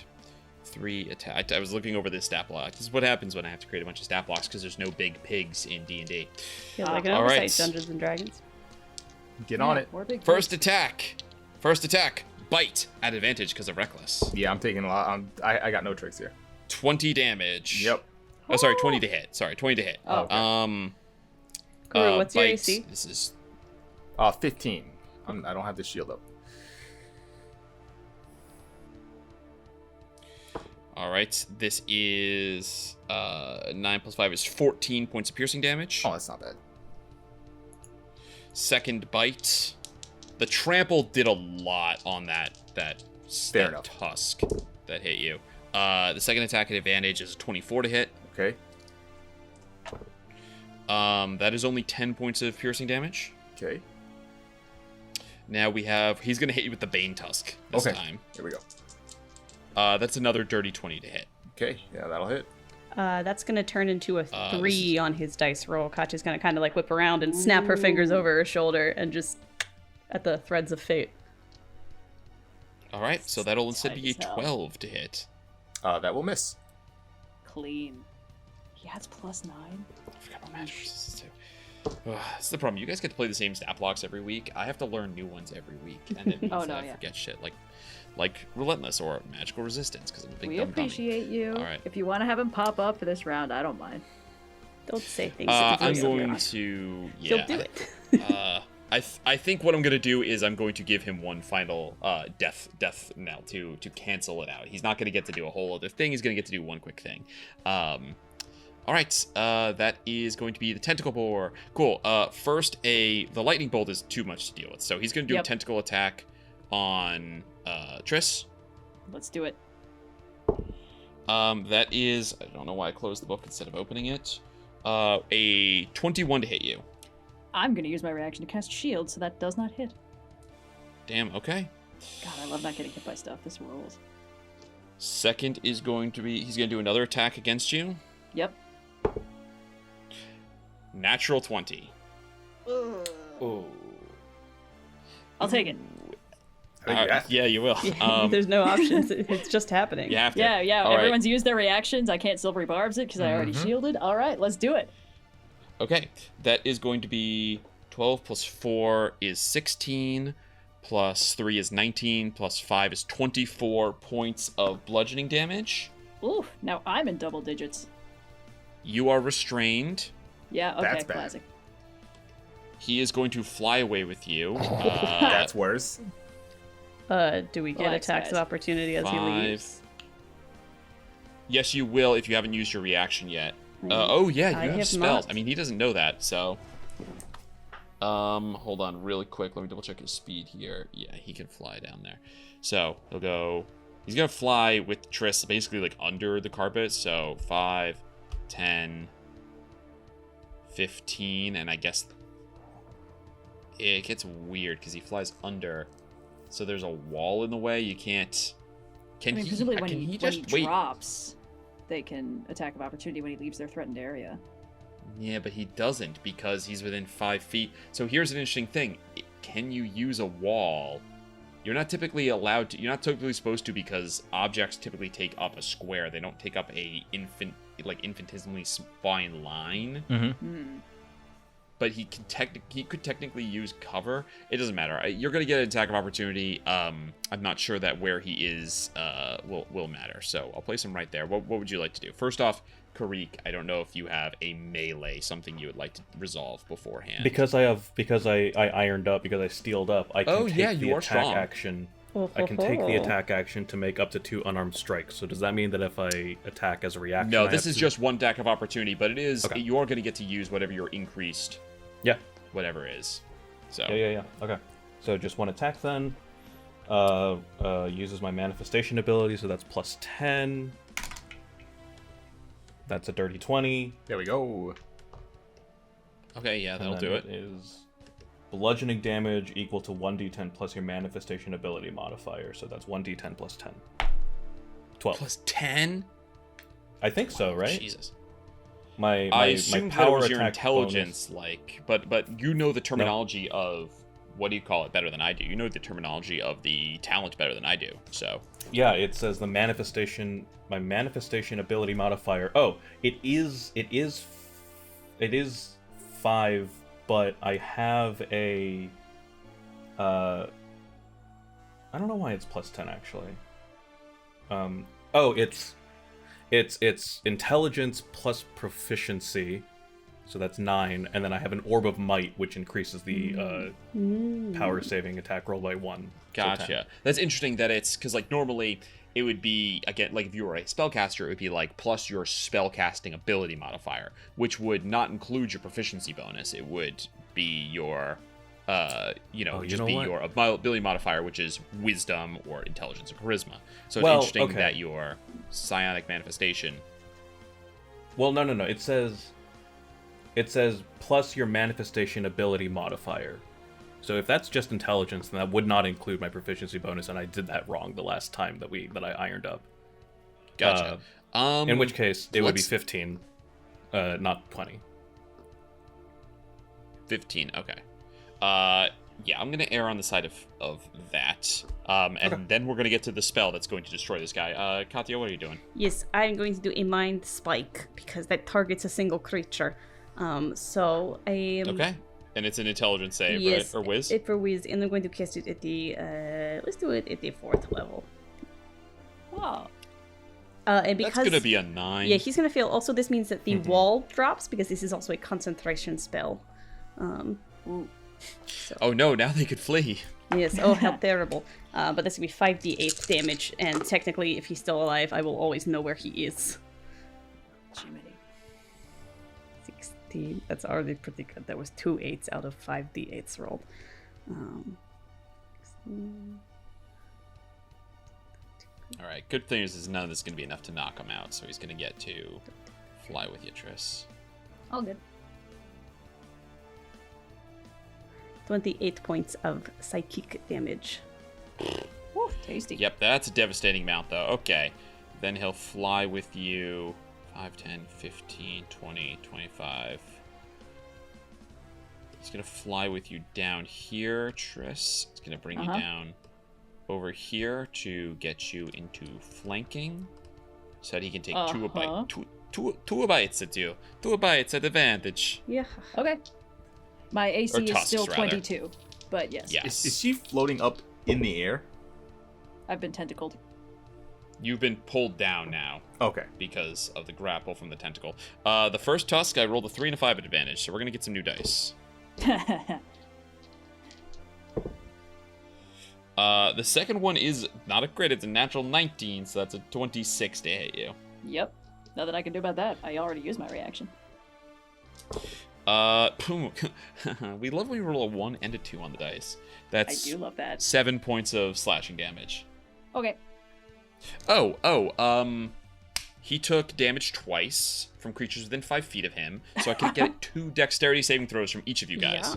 Yeah. Tris, you were actually within. restrained. You were actually 10 feet away for each of these because he had dragged you with him yet with his tentacles. So you're actually immune to this.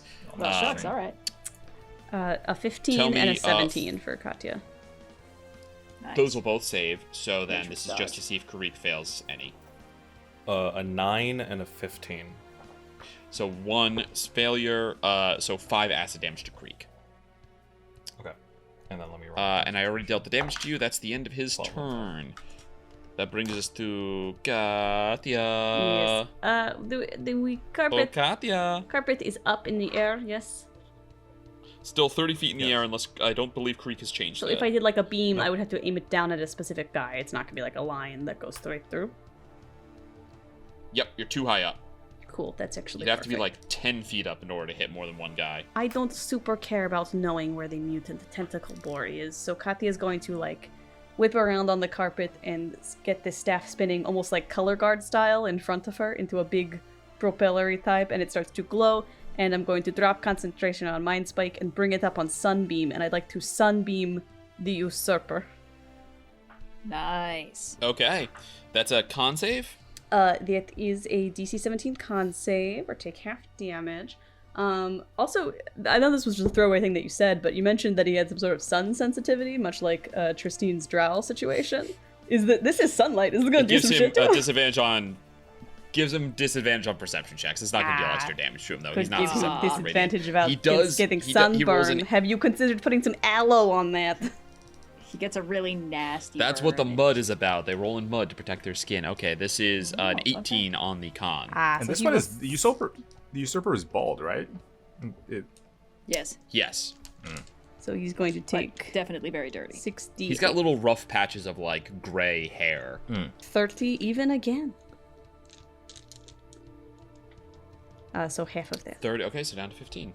And I get a little mote of brilliance that radiates and kind of like it just kind of like floats around Katya's hat around the brim. I think that for the duration of the spell while I'm concentrating. And technically there's bright light around us for Gotcha. 30 feet.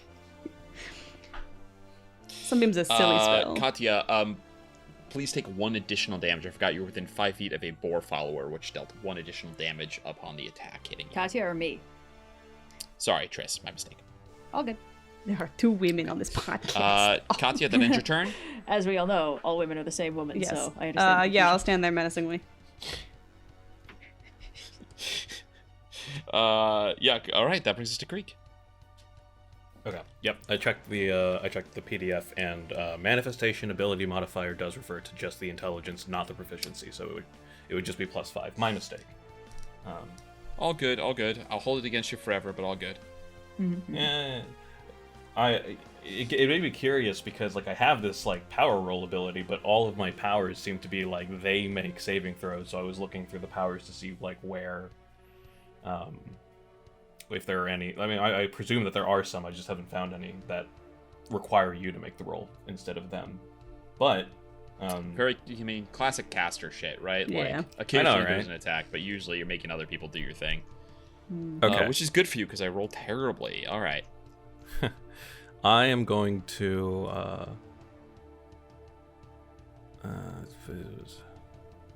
Do I? Triss is strong. Triss is fine. Triss can take it. Don't even worry about it. Triss, cadecophobia. Oh, Actually, yeah, that's what you I- meant. If I just rotate, if I just rotate and don't move, I can hit the tentacle boar without hitting Triss. So Take us where you want to go, Kireek. yeah. Yeah, I'll just rotate us so that I'm like that.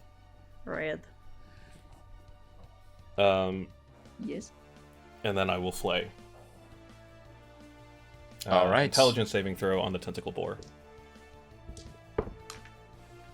I realize now that fail. Triss will probably take acid damage, but Triss can take it Triss can take acid damage. As a treat. as a treat. All right. What's the damage? Was it a fail? Yeah, that's a big fail. Okay, sorry. Let me just roll my We manifestation. in Biz call it a Cool. big Oh fail. my Quick god, two quick- ones. Quick dex from Triss. Dex? Yeah, sure. Yeah, dex Oh, save. right, because of Dexterity the... saving throw. and because I'm Because of that restrained to acid. disadvantage, yeah. Yep, that's a fail. That's a 4. 6 points of acid damage. Woof. Spicy. I've rolled. That's the one thing I've rolled well on is I've rolled 6, 6, 5, 6 on the acid damage. I'll Wait, take it. should I have been taking acid damage for hitting the usurper? No, you're good. The usurper doesn't It's have it. special to the These other ones are tentacle. the special citrusy boys. Yeah. They're a little more mutant. Lemony fresh. They have the secret of the ooze. Okay. I love those Again, movies. the problem with modifying a bunch of your stat blocks is that I have a stat block in front of me, and then I also have notes that say, change this to this. He also has this. He also can do this. Big Oh, damage. tasty. Yeah, I'm taking Oh. 2 strain to max that damage again. So what is that? It's everything is 6s except for the 5. So that is 36, 35. All right. You watch as Flay deals enough damage to kill this thing, except it will use its Relentless to go from 0 to 1. Yeah. Hey, that's fine, man. Okay. All right. Garou. That is your turn. Garou sees. You watch this tentacle boar is nearly dead. The usurper is pretty bad. Actually, sorry. I will use my bonus action to vent 4 strain. Two. That's all. Gotcha. Okay. That is all. Garou will turn and he'll see like Triss come in grappled by this thing. He says, I'm "Must fine. I kill everything myself?" And he will rotate around. I set you up. It's really fine. Don't worry about it. I've got this under control. He will stare at you, just mangled in the tentacles. He says, "No, no." I'm not mangled. I'm well above half. Okay. No, allow me. And he will reach out with his long limbs. We'll do 1 attack. Reckless. It's always reckless. On the tentacle boar. The tentacle. Swunk. Tentacle boar. This one I crit on. It's a crit. All right. Triss, deck save. Yep. You get bonus points for being chivalric, I guess. Yep, that's another fail. That's 8. Okay. You take an additional 1 acid. I finally whiffed. I'll take it. All right. I can finally close this stupid book.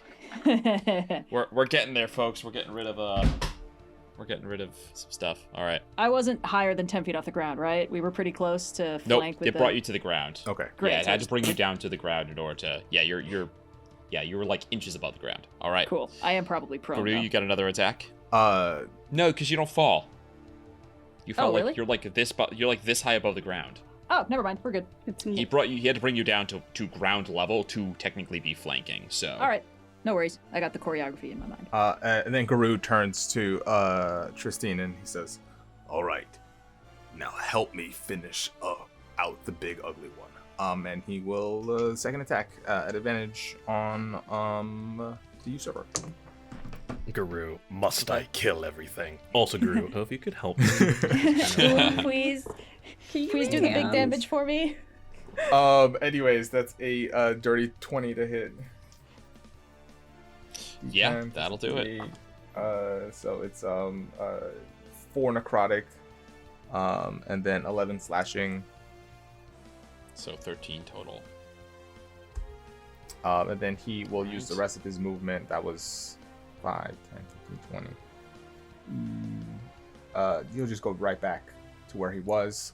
Bonus action. Now I will activate my cloak of flies. Okay. Forgot. That will be. All right. That will bring before Triss's turn. It'll be the death knell from the Belcher. Yeah, go which for it. will. Let's do it quick. Who's he gonna shoot it at? 1, 2, 3, 4. 3. He's gonna shoot it right at Triss, who's next to him. Triss, Does make he a have spell dexterity saving sniper? throw, please. Oh, okay. It doesn't. It's not an attack roll. It's Yeah, a sure. save throw. Yeah. Cool. But I'm not restrained anymore, so this is just a flat roll. Nope. That is a 6. Lay the damage on me, boss. Okay, that is going to be some number of acid damage as he does. I really fucked myself by not using absorb discharge. elements. Used shield instead. I'll learn. Okay, you're gonna take the total of 12 plus 14 is 26 acid damage, Okay. and then he dies for good. All right, now it's your turn. Only hit point that You matters watch is as the this last boar one. that's next to you, which you thought was dead, goes It's just a squirt of big acid at you, and like a bellows being compressed, you get splashed from the side, and then it just goes. One of these days, I will not end the day needing a bath. Okay. You didn't get eaten this time. Instead, the stomach came to you. The stomach came to me. It was so considerate of my requests. Let's see. This is the square I want. Yeah, this is the exact square I want. Because, correct me if I'm wrong, this does hit everything else on the battlefield and not either of us.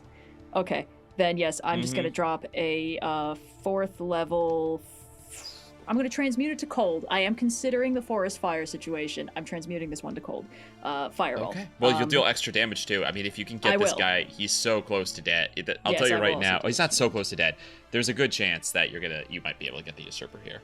Right. Let me just mark off my 4th level fireball, which is going to be 9d6. Let me just pull those out. I think I'm not even going to roll for the followers because if I'm going to fail. 1 success, but I'm pretty sure you're going to deal more than 13 damage, so he's going to die anyway. It would be difficult not to. Okay, transmuted. And then we'll see about the Boar Lord, the usurper. I might also, rather than empowering it, I might also quicken it so I can stack a cantrip for damage later. But let me transmute it first. 1 sorcery point to transmute it to cold. That's very generous. And then... Yes, I will also declare my quickening first, because I would like to just do as much damage as possible. So this is going to be functioning as a bonus action. 9d6. Oh my god, I've been a fool. There's so many ones in this roll. The usurper will use his reaction to take half damage. Yep. 14, 16. That is 20 cold damage, plus 5 because of my affinity. So it halves to 12 on the usurper. Okay. And then... as an action, I'm going to use the all the minions are dead, right? Every minion is dead. There is only one boar left standing. It is the usurper. Great. Then as an action, I'm going to cast Sorcerous Burst, which this one I can empower if I want to, but I will deal with that later because I think I can declare that after the roll because otherwise it would make no sense.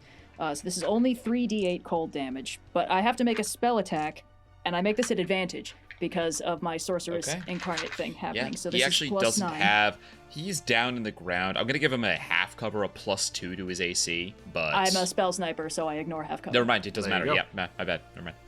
Love spell sniper. I have. Oh my god! It's a natural 20. Hey. Oh, you might do. Yeah, I think you're gonna do it. I think you're gonna get it. How does a crit on a spell attack work? You're gonna need to help me. It works like you deal max damage and then you roll the dice in addition. Max damage plus. Okay, so max damage Chris on is 3d8. never getting humbled. it's 24. Actually, so okay, here's the thing you have to help me out with. 8s on these dice explode. It does not count as rolling an 8 on the dice. Okay. It counts as 24 damage. Great. You did So not it's 24 roll 8s, so it's not going to explode 3 times. Because it's cold, so it's going to be that plus whatever I roll on these 29.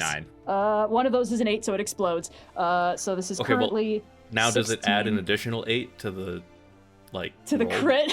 to the crit die? The quantum superpositioning. Okay. I'm going to go ahead and say no because that would get crazy. Currently, this is dealing 45 damage, and then I'm going to roll this d8 to see what else it does. That's a 1. So 46 cold damage. I think that does it. 46? On a cantrip. Okay. So he had 16 hit points left. He has relentless. Which means that when he goes to 0, he drops to 1 instead. However, there is an addendum in the official stat block that I did not even bother to mention because I did not think it was possible. But it is if he takes the relentless only works if he takes 38 or less damage. If it is 39 or That's higher. So specific. If it is 39 or higher, he dies. It goes right past the relentless. So, Tris, Red, please describe to me how this creature, which should have survived this blow, instead is completely annihilated. What is the picture here as it burrows down, scrabbling to get away from you? Yeah, I think so. Sorceress Burst, it's a sort of unpredictable spell. It's a little bit more chaotic than. It's almost like the higher level the spell is, the more refined the casting is, the more control Triss has over it. But this is a cantrip that has the potential to explode. So I think it's always kind of like, it's just like tapping into the wellspring of cold energy within her, just like whatever happens, happens. So I think she's truly just like, oh, damn it, it's getting away, and just unloads. Accidentally put way too much sriracha on that, and it just freezes into like an ice sculpture, like the thing that happens if you kill something with Cone of Cold, it becomes an ice statue. I think that's what happens here. I absolutely love it. You watch, as the snow returns to the ground all around you, a sheet of ice forms over. All of the lingering fire that had been smoldering in this area is extinguished in a puff of steam, and you turn this mutant boar into a frozen, not beautiful, but like it's like ice has come out from inside of it, so it's like icy on the outside, and you can see like little crystals forming, pushing their way through, the body expanding as the water that's inside of it freezes and makes the body start to kind of like crack in some places from the force of it freezing from the inside and expanding. Triss does not feel good about that. And with that, combat drops. Well, I told you I had it handled. Austin, are these creatures worth harvesting? Yeah, Garou's going to get hacking. They should be. My mistake is I did not write anything down beforehand. But I will go ahead, make your harvest check, and I will let you know what you gain from them afterwards. Okay. So there are three boars worth harvesting, right? So you can make me 3 checks. The more checks you do, the longer you have to be here. So it's a question of, does Garou, who has this item that will give him an extra bonus, want to do all 3 checks? Or do you want to do 2 of them and you're here for like 2 hours basically while Kireek does 1? Or do you each just want to do like 1 hour? So that's up for you guys to decide. How does it work with the one that's frozen? Like, does that change our ability to get? Might need to wait till he thaws. Okay. No, not mechanically. I'm assuming that the army of boars that was following these guys, like, Katya's like immediately turning and looking Yes. behind us, like, what's going on? Yeah. Yes, as you go look, you hear scuttling as the boar all retreat back towards the savannah where they've come from. Dos Vidania. Oh, actually, Garou's gonna do 2 things. He's going to Kireek, I will skin the one with many eyes. You go for Belcher. And as for this one, I would like to chop off one of the shovel tusks, if that's possible. Yeah, I think that sounds awesome. So do I have to make a roll for this? That would also be harvesting, yeah. Okay. Okay. So I'd like to start with chopping off the tusk here.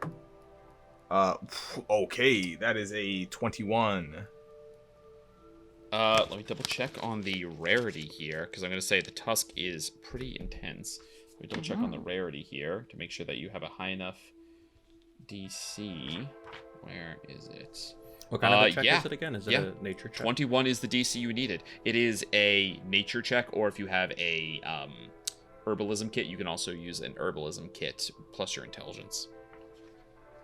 So nature is already plus intelligence, so that's why I often just say nature. Gotcha. Yeah. I mean, I have both, but I've been using nature. Garou brings out his battle axe, aims it, and at maybe a 2 foot, 1.5 foot from the edge of the tusk, he cleanly chops it off, grips the cold tusk, and silently hands it to Trystine. Oh. Before she gets to say anything, he continues and walks towards the one with many eyes. All right, Garou, do you want to harvest the black tusk or the bane tusk? Trystine can't identify magic items. Yes, okay. One did more damage, the other attempted to cast Bane on you. This man wants to do more damage, so we'll do the Black Tusk. Okay. Harvest Black Tusk. I will let you know what that does when I figure out what that does as a harvestable item. Okay. All right. You're going for the one with eyes, and Kireek, you're going for the acid belcher. So go ahead and make your rolls and let me know what you get. 25. 25 is more than enough. All right, bud. 18 on my roll for the eyes. 18 will get you... Yeah, that'll also succeed. Okay, so Garou harvests eyes. It's uncommon rarity. And Kireek harvests the acid sack, which is all the way up to rare rarity. And I will let you guys know what all of those things can be used for in the near future. Oof. Cool. The entirety of these activities is going to take you about 2 hours to do all of this properly. So if I'm not doing any of that, I can get a short rest, is what you're saying. You can each, yes, people who are not participating can take a short rest, or if there's anything else you'd like to do. I think Katya would like to, I don't want to harvest from these guys, but if I could examine for... I'm kind of just looking to compare them to what we've seen so far, because in my brain I'm like, yeah, this is kind of the same deal, but are they more like the mutants that we fought somewhat recently, or do they seem more like, some of the former creatures and all? So just gonna investigate, I guess. Yeah, make. Investigate or medicine. Definitely gonna be investigation, because I have a +9 to that. Definitely investigate, yeah. That's two or whatever. a 19. 19. These creatures are obviously mutated. They seem better off, more precise. The stitching that is prominent in Kireek, that was visible on the abominations, is not... You don't see any of that here. It's more blended. I'm trying to think if there's anything you've come across that was newer, more similar to that. There's less evidence of surgical tampering. The big one is part naked mole rat. That's kind of why he's the way he is. Sure. The eye one is definitely very aberrant, and then there's a froggish nature to the acid spitter one. If I could make a case for making an Arcana check to see if I can determine if these mutations were instilled after the creature was already grown, or if it is something that has been present in them since before they were born, I guess, or whatever. Was this straight out of the tank, or did this happen to some normal boars? You can make a check. I think something of that difficulty. I think that's going to be a pretty steep DC. Okay. I'm going to set the DC at Arcana for that all the way up at 23. Okay. It's not impossible. No, that's a 16. Okay. Yeah, it's hard to tell post the fact, especially using Arcana. There's no magical remnants, even, as a sorcerer, having a lot of experience with that gives you any kind of clue one way or the other. I guess I have one. It's a good question, though. I have one cold read question that I don't think would require an investigation. Is the skin stretched in such a way that would indicate extremely rapid growth that they weren't prepared for? Is the skin stretched do they have stretch marks? Yeah, no, I completely understand what you're saying, and I'm trying to, with what I know, I'm trying to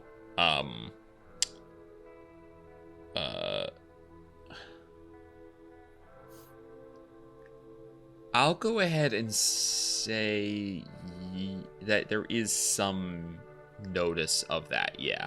Okay. I guess this is not a question. This isn't a question I'm equipped to check. My medicine's not terrible. I'm just not proficient in it. Is there any way we can determine the age of these boars? Do they have growth rings like trees or some shit? I don't know. If you saw in the bone. Make a nature check if you'd like. Okay. 5. Trystine thinks if you saw through the bone, it has tree rings. No, I think that it's just obvious to you that like they're adult, right? Right. It's hard, you're like, they're not juveniles, they're not really old, they're adults, and beyond that, like, even someone would probably need a pretty hefty check to be like, oh, they're 6, oh, they're 9, right? Like, beyond, like, young or old, it's kind of hard to tell, even, especially a mutant boar like this, so. Okay, cool. All right, that's all the questions I had. I'll just take my short rest and get some amount of hit points back. Yeah. Is Katya interested in doing anything else? Does she want a short rest? If not, then it will be the time after they've finished harvesting. I think she'll sort of just... I'm not going to take a short rest necessarily, because I'm not getting anything back on that. Also, I still have more hit points than I typically do, so it's feels pretty good. Mm-hmm. I think she'll just sort of walk around to some of the boar followers and try and, like, keep an eye around the clearing for any other boars that might be coming this way, and just sort of making sure that, like, events are returning to normal as much as possible. You keep an eye. The only thing of note over the 2 hours as you keep an eye, and the boars are completely gone, is you do notice that a bear approaches. Not close. It stays like, 50 yards away from you. But you see that there is a polar bear that has come down that stands up. And it's deceptive for a moment. You're like, oh, that's a big animal. And then it stands up and it's taller than the trees that are around it. And you're like, that's a really big animal. Kind of gives a look at you and then goes back down on all fours and begins to plod away. I take it I've met the Bear Lord well. From a distance. He's not that. If you're judging by size, I have to assume that whatever is the biggest thing. The polar bear lord would be like 40 feet tall if he stood up. This bear is like 25. Like, it's big for a polar bear, but you're like, that's not quite and it's definitely it's as big as the Boar Lord was, but yeah. This bear's like, why is it so friggin' cold over here for some reason? This is rules. It's a polar bear. In the slim event yeah, I that getcha. Yeah. In the slim event that we have to do another bit of combat, an hour passes and we lose the 17 extra hit points. Gotcha. R.I.P. Okay. I'm back in double digits again. You shoulder your rewards. Those of you who chose to rest, feeling well rested. A quiet to the boreal forest. The 4 of you gather. Hunting party, what would you like to do? Well, that was certainly another instance of something wrong inserting itself, although I must admit, I am a bit surprised that it was so direct. So far it has been forces acting upon things that almost seem natural. It was these vines pulling in the elk lord, and it was the dead corpse with those bugs and all, and these guys are pretty like a scheming vizier, they're sort of directly attempting to sway events in a way. I don't know, it strikes me as odd. Well, that didn't seem particularly intelligent, but it does seem as though the hierarchy here is rather simple. Create something strong enough that technically fits the qualification to be a boar, it becomes the new Boar Lord. Speaking of, I think we should go and check on the old Boar Lord to at least see if she's recovering, because it does occur to me, it looked like she was being dragged before we arrived. There were drag marks behind her. Or and I she worried that dragged something may have come to herself. get her. Or She may have dragged herself. That would be the good option. But considering what happened to these It had been her dragging herself. That Okay, was, I good. think that was evident enough. It was her trying to chase after, but she had no more Right. strength. So she was Okay. just kind of dragging her weight, and then she gave up. Right, okay, well, complaint withdrawn, but I do think we should go check on her, like, above board. I'm happy Kireek nods. to continue to track that way. Gotta look over to Garou, like, we're ready to go. Garou's going to say, "One moment." And he will go over to the mangled corpse of the eye boar. He says, "Take not the souls of the innocent boars. You can have those of the aberrations slain on this battlefield." And he will sort of take the viscera and spread it. It's gonna If be I another recall, bad you day. killed one. You killed the acid belcher, right? Yes. Oh, does it only count if you kill them? To be honest, Garou doesn't actually know how it works.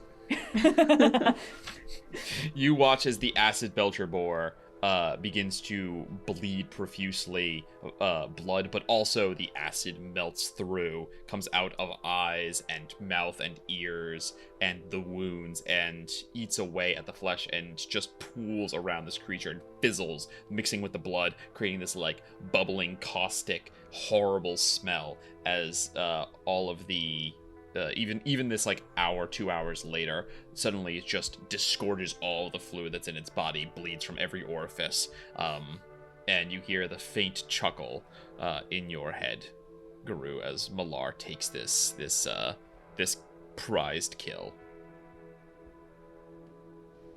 A shiver runs down his spine as he recognizes his patron's presence, and he turns back to the party. He says, "Yes, the hunt is done here."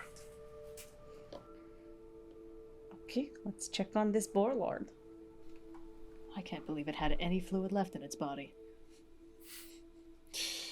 Back onto the carpet, flying over the many scenes that you'd seen before.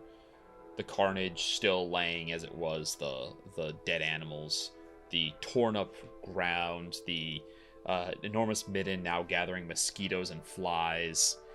Back. Should we investigate the midden now that we have like time? You want to go in the poop? I don't want to, but like, no, but like, look, we know how Austin do. What if they like laid eggs in there or some shit? What if we have to deal with a bunch of mini gross boars later because of this? Boars lay eggs. Well, I don't think boars can fly or have this many tentacles normally. With what we've seen, I would not be surprised. I suppose I don't really want to go root around in the poop, but if people are really desperate to do it, we can fly lower or something. No, I also don't want to do it now that I say it out loud. I think it's probably fine, and if it's not, we'll deal with that later. Maybe we can do like a drive-by, just kind of like skirt the ground. If we get closer, Katya like nose. plugs her nose. Telescopic vision. Eggs? Question mark? Make a perception check. 18. 18. No sign of eggs. You do all take 1 point of piercing damage from the many insects that are that you get close to when you fly it low enough to check it out. Yeah, Katya just keeps putting her head like further and further into the hat of holding. It was like, oh god, this is so gross. I have a cloak of flies. It's pretty intense. You all get. They don't cancel each other out. Oh, I was okay. inspired by your cloak of flies, though. Okay. No. Oh, technically I have to drop that while everybody's around me, otherwise you guys would be... Oh, yeah. So okay, never mind. actually, I would have dropped it. Everyone just Getting passively onto takes 3 damage every 6 seconds. We just like tie a rope around your waist and dangle you under the flying carpet. Well, it was just like, you all die. And you're just like, what? All right. Back to the savannah. You return to where you were. You find the Boar Lord. You find Drika laying exactly as you left her, if anything, a little more feeble. Shit! Well, we did let a bunch of random boars die in the process, so it sort of culled her herd a little bit. Is that how that works? I don't know, is that how it works? Uh-huh. How would I know? You land... Yeah, how would your character know that? You land... Look at her. She's still breathing, but there's no conscious acknowledgement of you approaching until, or unless one of you actually says something. Unless you all would like to continue to watch this great creature die slowly, painfully, in ways that only certain powers I know would enjoy, I would recommend my original course of action. And Garou sort of brings out a small ceremonial axe, not the big battle axe that he uses in combat, but he sort of holds it out in front of the other 3. If you will not permit me to do so, perhaps you can partake in the honor of putting a beast out of its misery. I don't understand. Did we miss one? There will be another Boar Lord, and it will come about as natural as the cycle comes. and I look forward to hunting it down myself one day. But this one, its time is done. I don't want to give this creature's life to your twisted god. It won't go to him. I don't know that I can take you at your word. As long as I don't make the kill, to my understanding, as long as... Actually, Katya, you already have a connection to the Beast Lords. Perhaps you're on the other end of my scale, and your actions may be the ones to make sure that this creature's soul does not end up under the domain of my patron.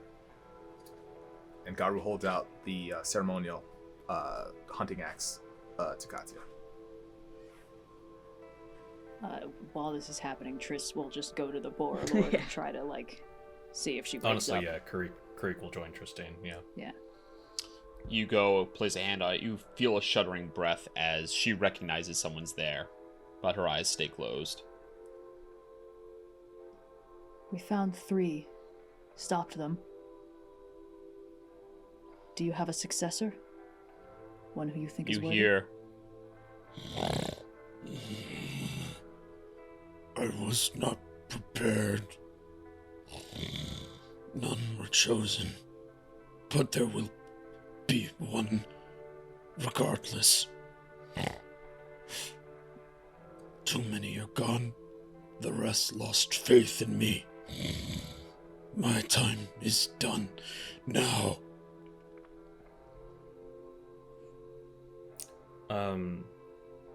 What does Kireek know about, Beast Lord resurrection? He knows that, he knew that the animals that they killed when they were going to be eggs, that were egged up in the carcass in the dinosaur were petitioners, and they'll eventually be, reincarnated as beasts again. Is that the similar case with the Beast Lord, with the Beast Lords? the Beast Lord will not be reincarnated as... Well, go ahead and make a religion check. Okay.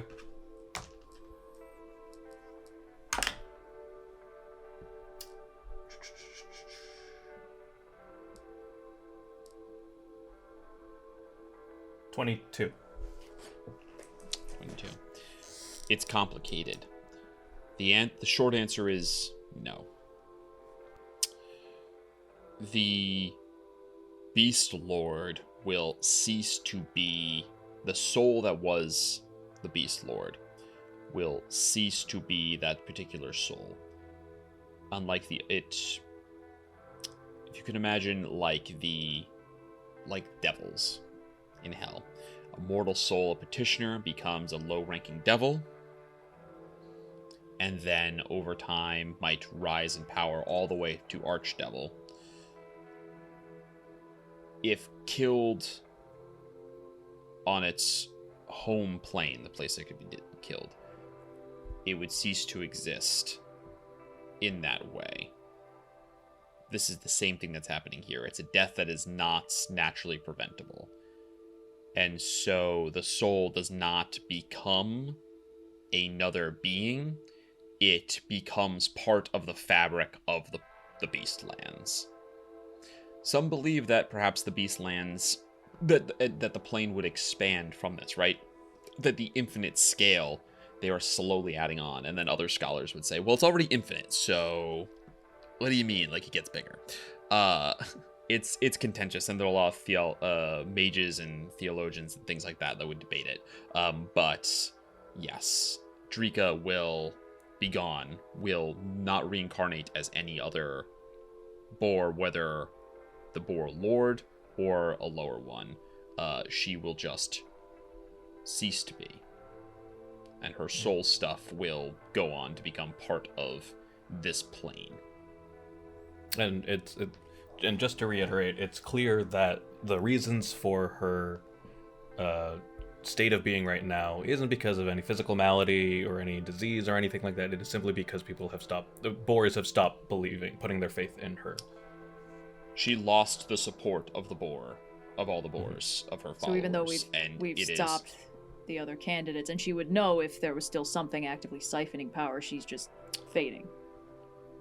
Yes, it was never siphoning power. It's not like the usurper planted a seed within her and was like kind of drawing on her.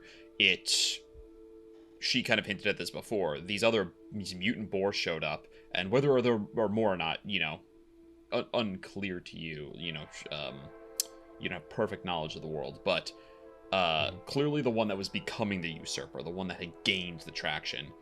They promised this very destructive way. They destroyed, as you saw, they trampled and killed a lot of animals, and they were charging in on this other territory. They had laid waste to what was already theirs, and they were preparing to lay waste to more.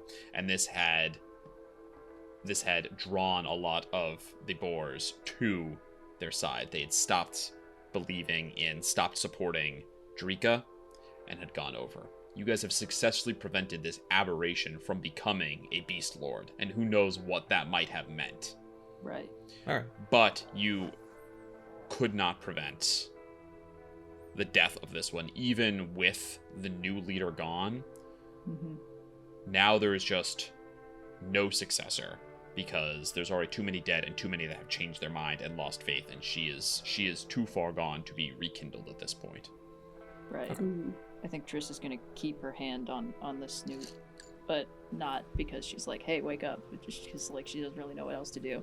Garou is still waiting on Katya, hand outstretched with the ceremonial axe. We may be opposites, as you say, balancing.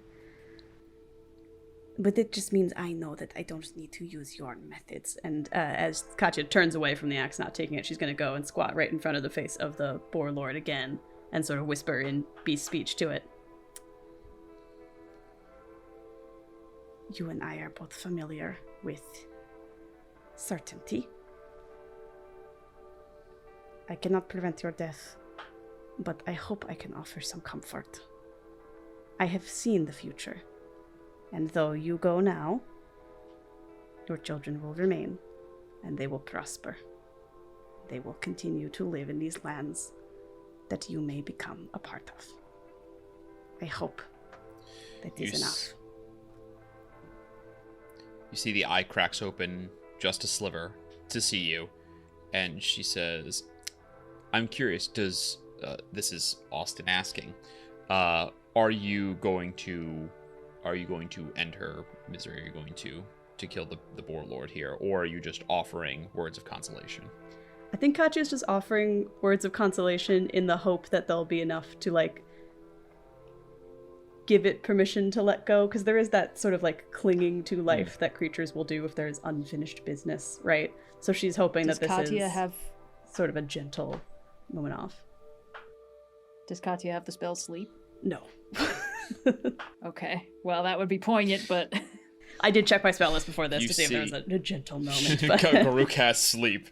Yeah, material component axe. You say that to her. She cracks the eye just a little bit, and she says, Yes. I come now. Gives a hoarse, rasping laugh. Kind of surprising to all of you, perhaps given everything, but not it's a little bit of humor in it, even in these painful moments. And it says, Shame. You would have been so loved as one of mine. And then she will close her eyes, and you watch as rapidly the body is overtaken by ground. There is this, almost in the matter of just 2 or 3 seconds, decomposition, but not disgusting. You don't watch the maggots and the rot. Mm-hmm. There's just this smooth transition as body is swallowed by ground, and there is an especially dense clustering of grasses and small grassland flowers where the Boar Lord Drika once lay.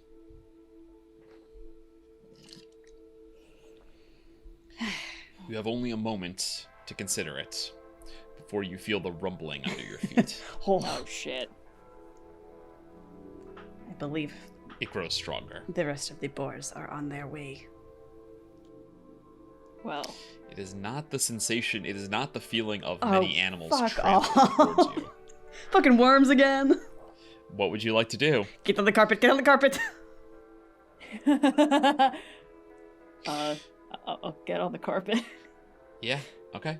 Each of you climbs on the carpet, begin to fly up. You watch a ripple go through the ground from where Drika died, extending off in either direction to where her domain reaches against Ubatu's to the west.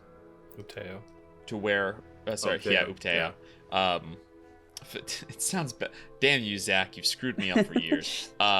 Towards the right where it reaches to where Ririus is, the Bear Lord's domain, comes down out of the mountains. You watch as this tremor goes through, and you watch as space seems to shift and collapse. The grassland pulled almost down as jungle and taiga reach towards each other and create just a sliver of grassland in the middle here where the Boar Lord's domain once was.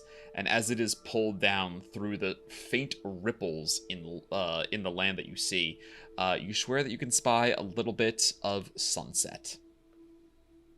Huh? Wow.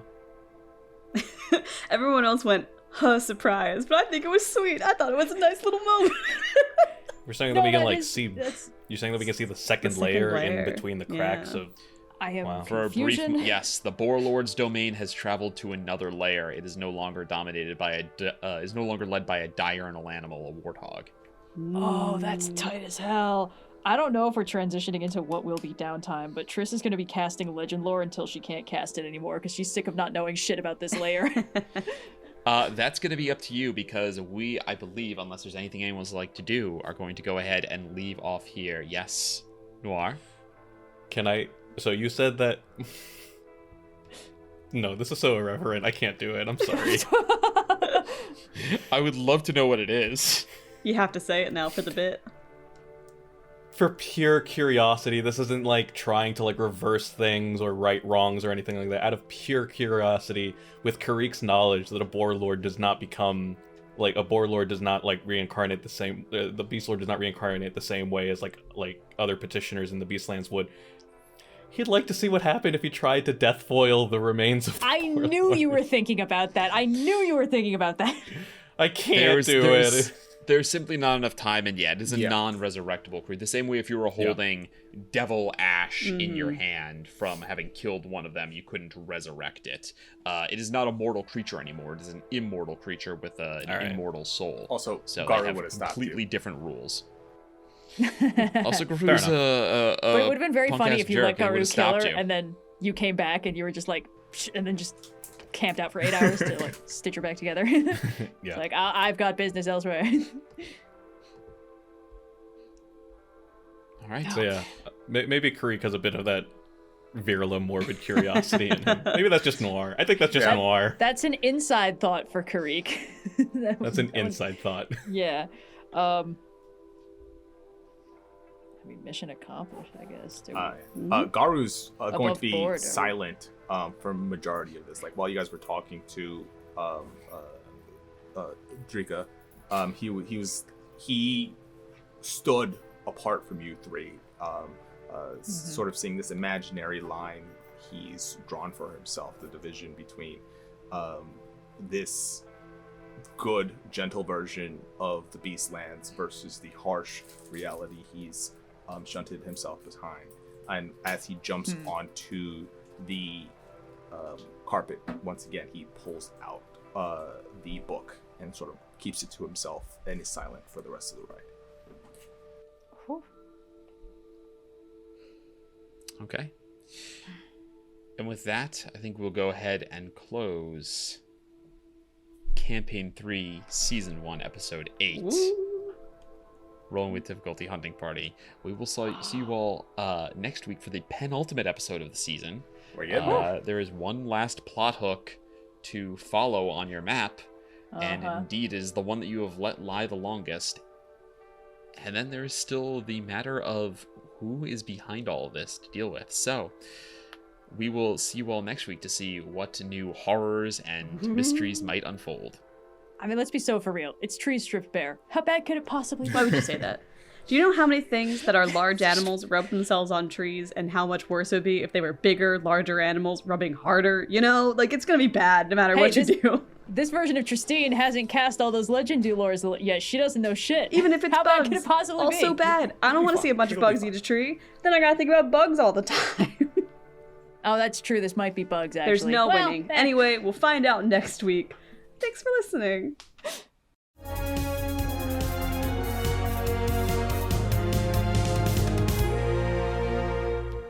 Thanks so much for listening to this episode of Hunting Party, a Rolling with Difficulty adventure. We'll be back next week with another walk on the wild side, but until then you can find us on socials or on the Rolling with Difficulty Discord server. If you enjoyed the show, please leave a like, rate, and review us on your preferred podcast platform, and if you really enjoyed the show, consider becoming a patron for even more exclusive content created by the cast and monthly live patron hangouts with the cast over on Discord. All that and more can be found linked in the show notes below. Got all that? Good. The quarry is yours. Happy hunting.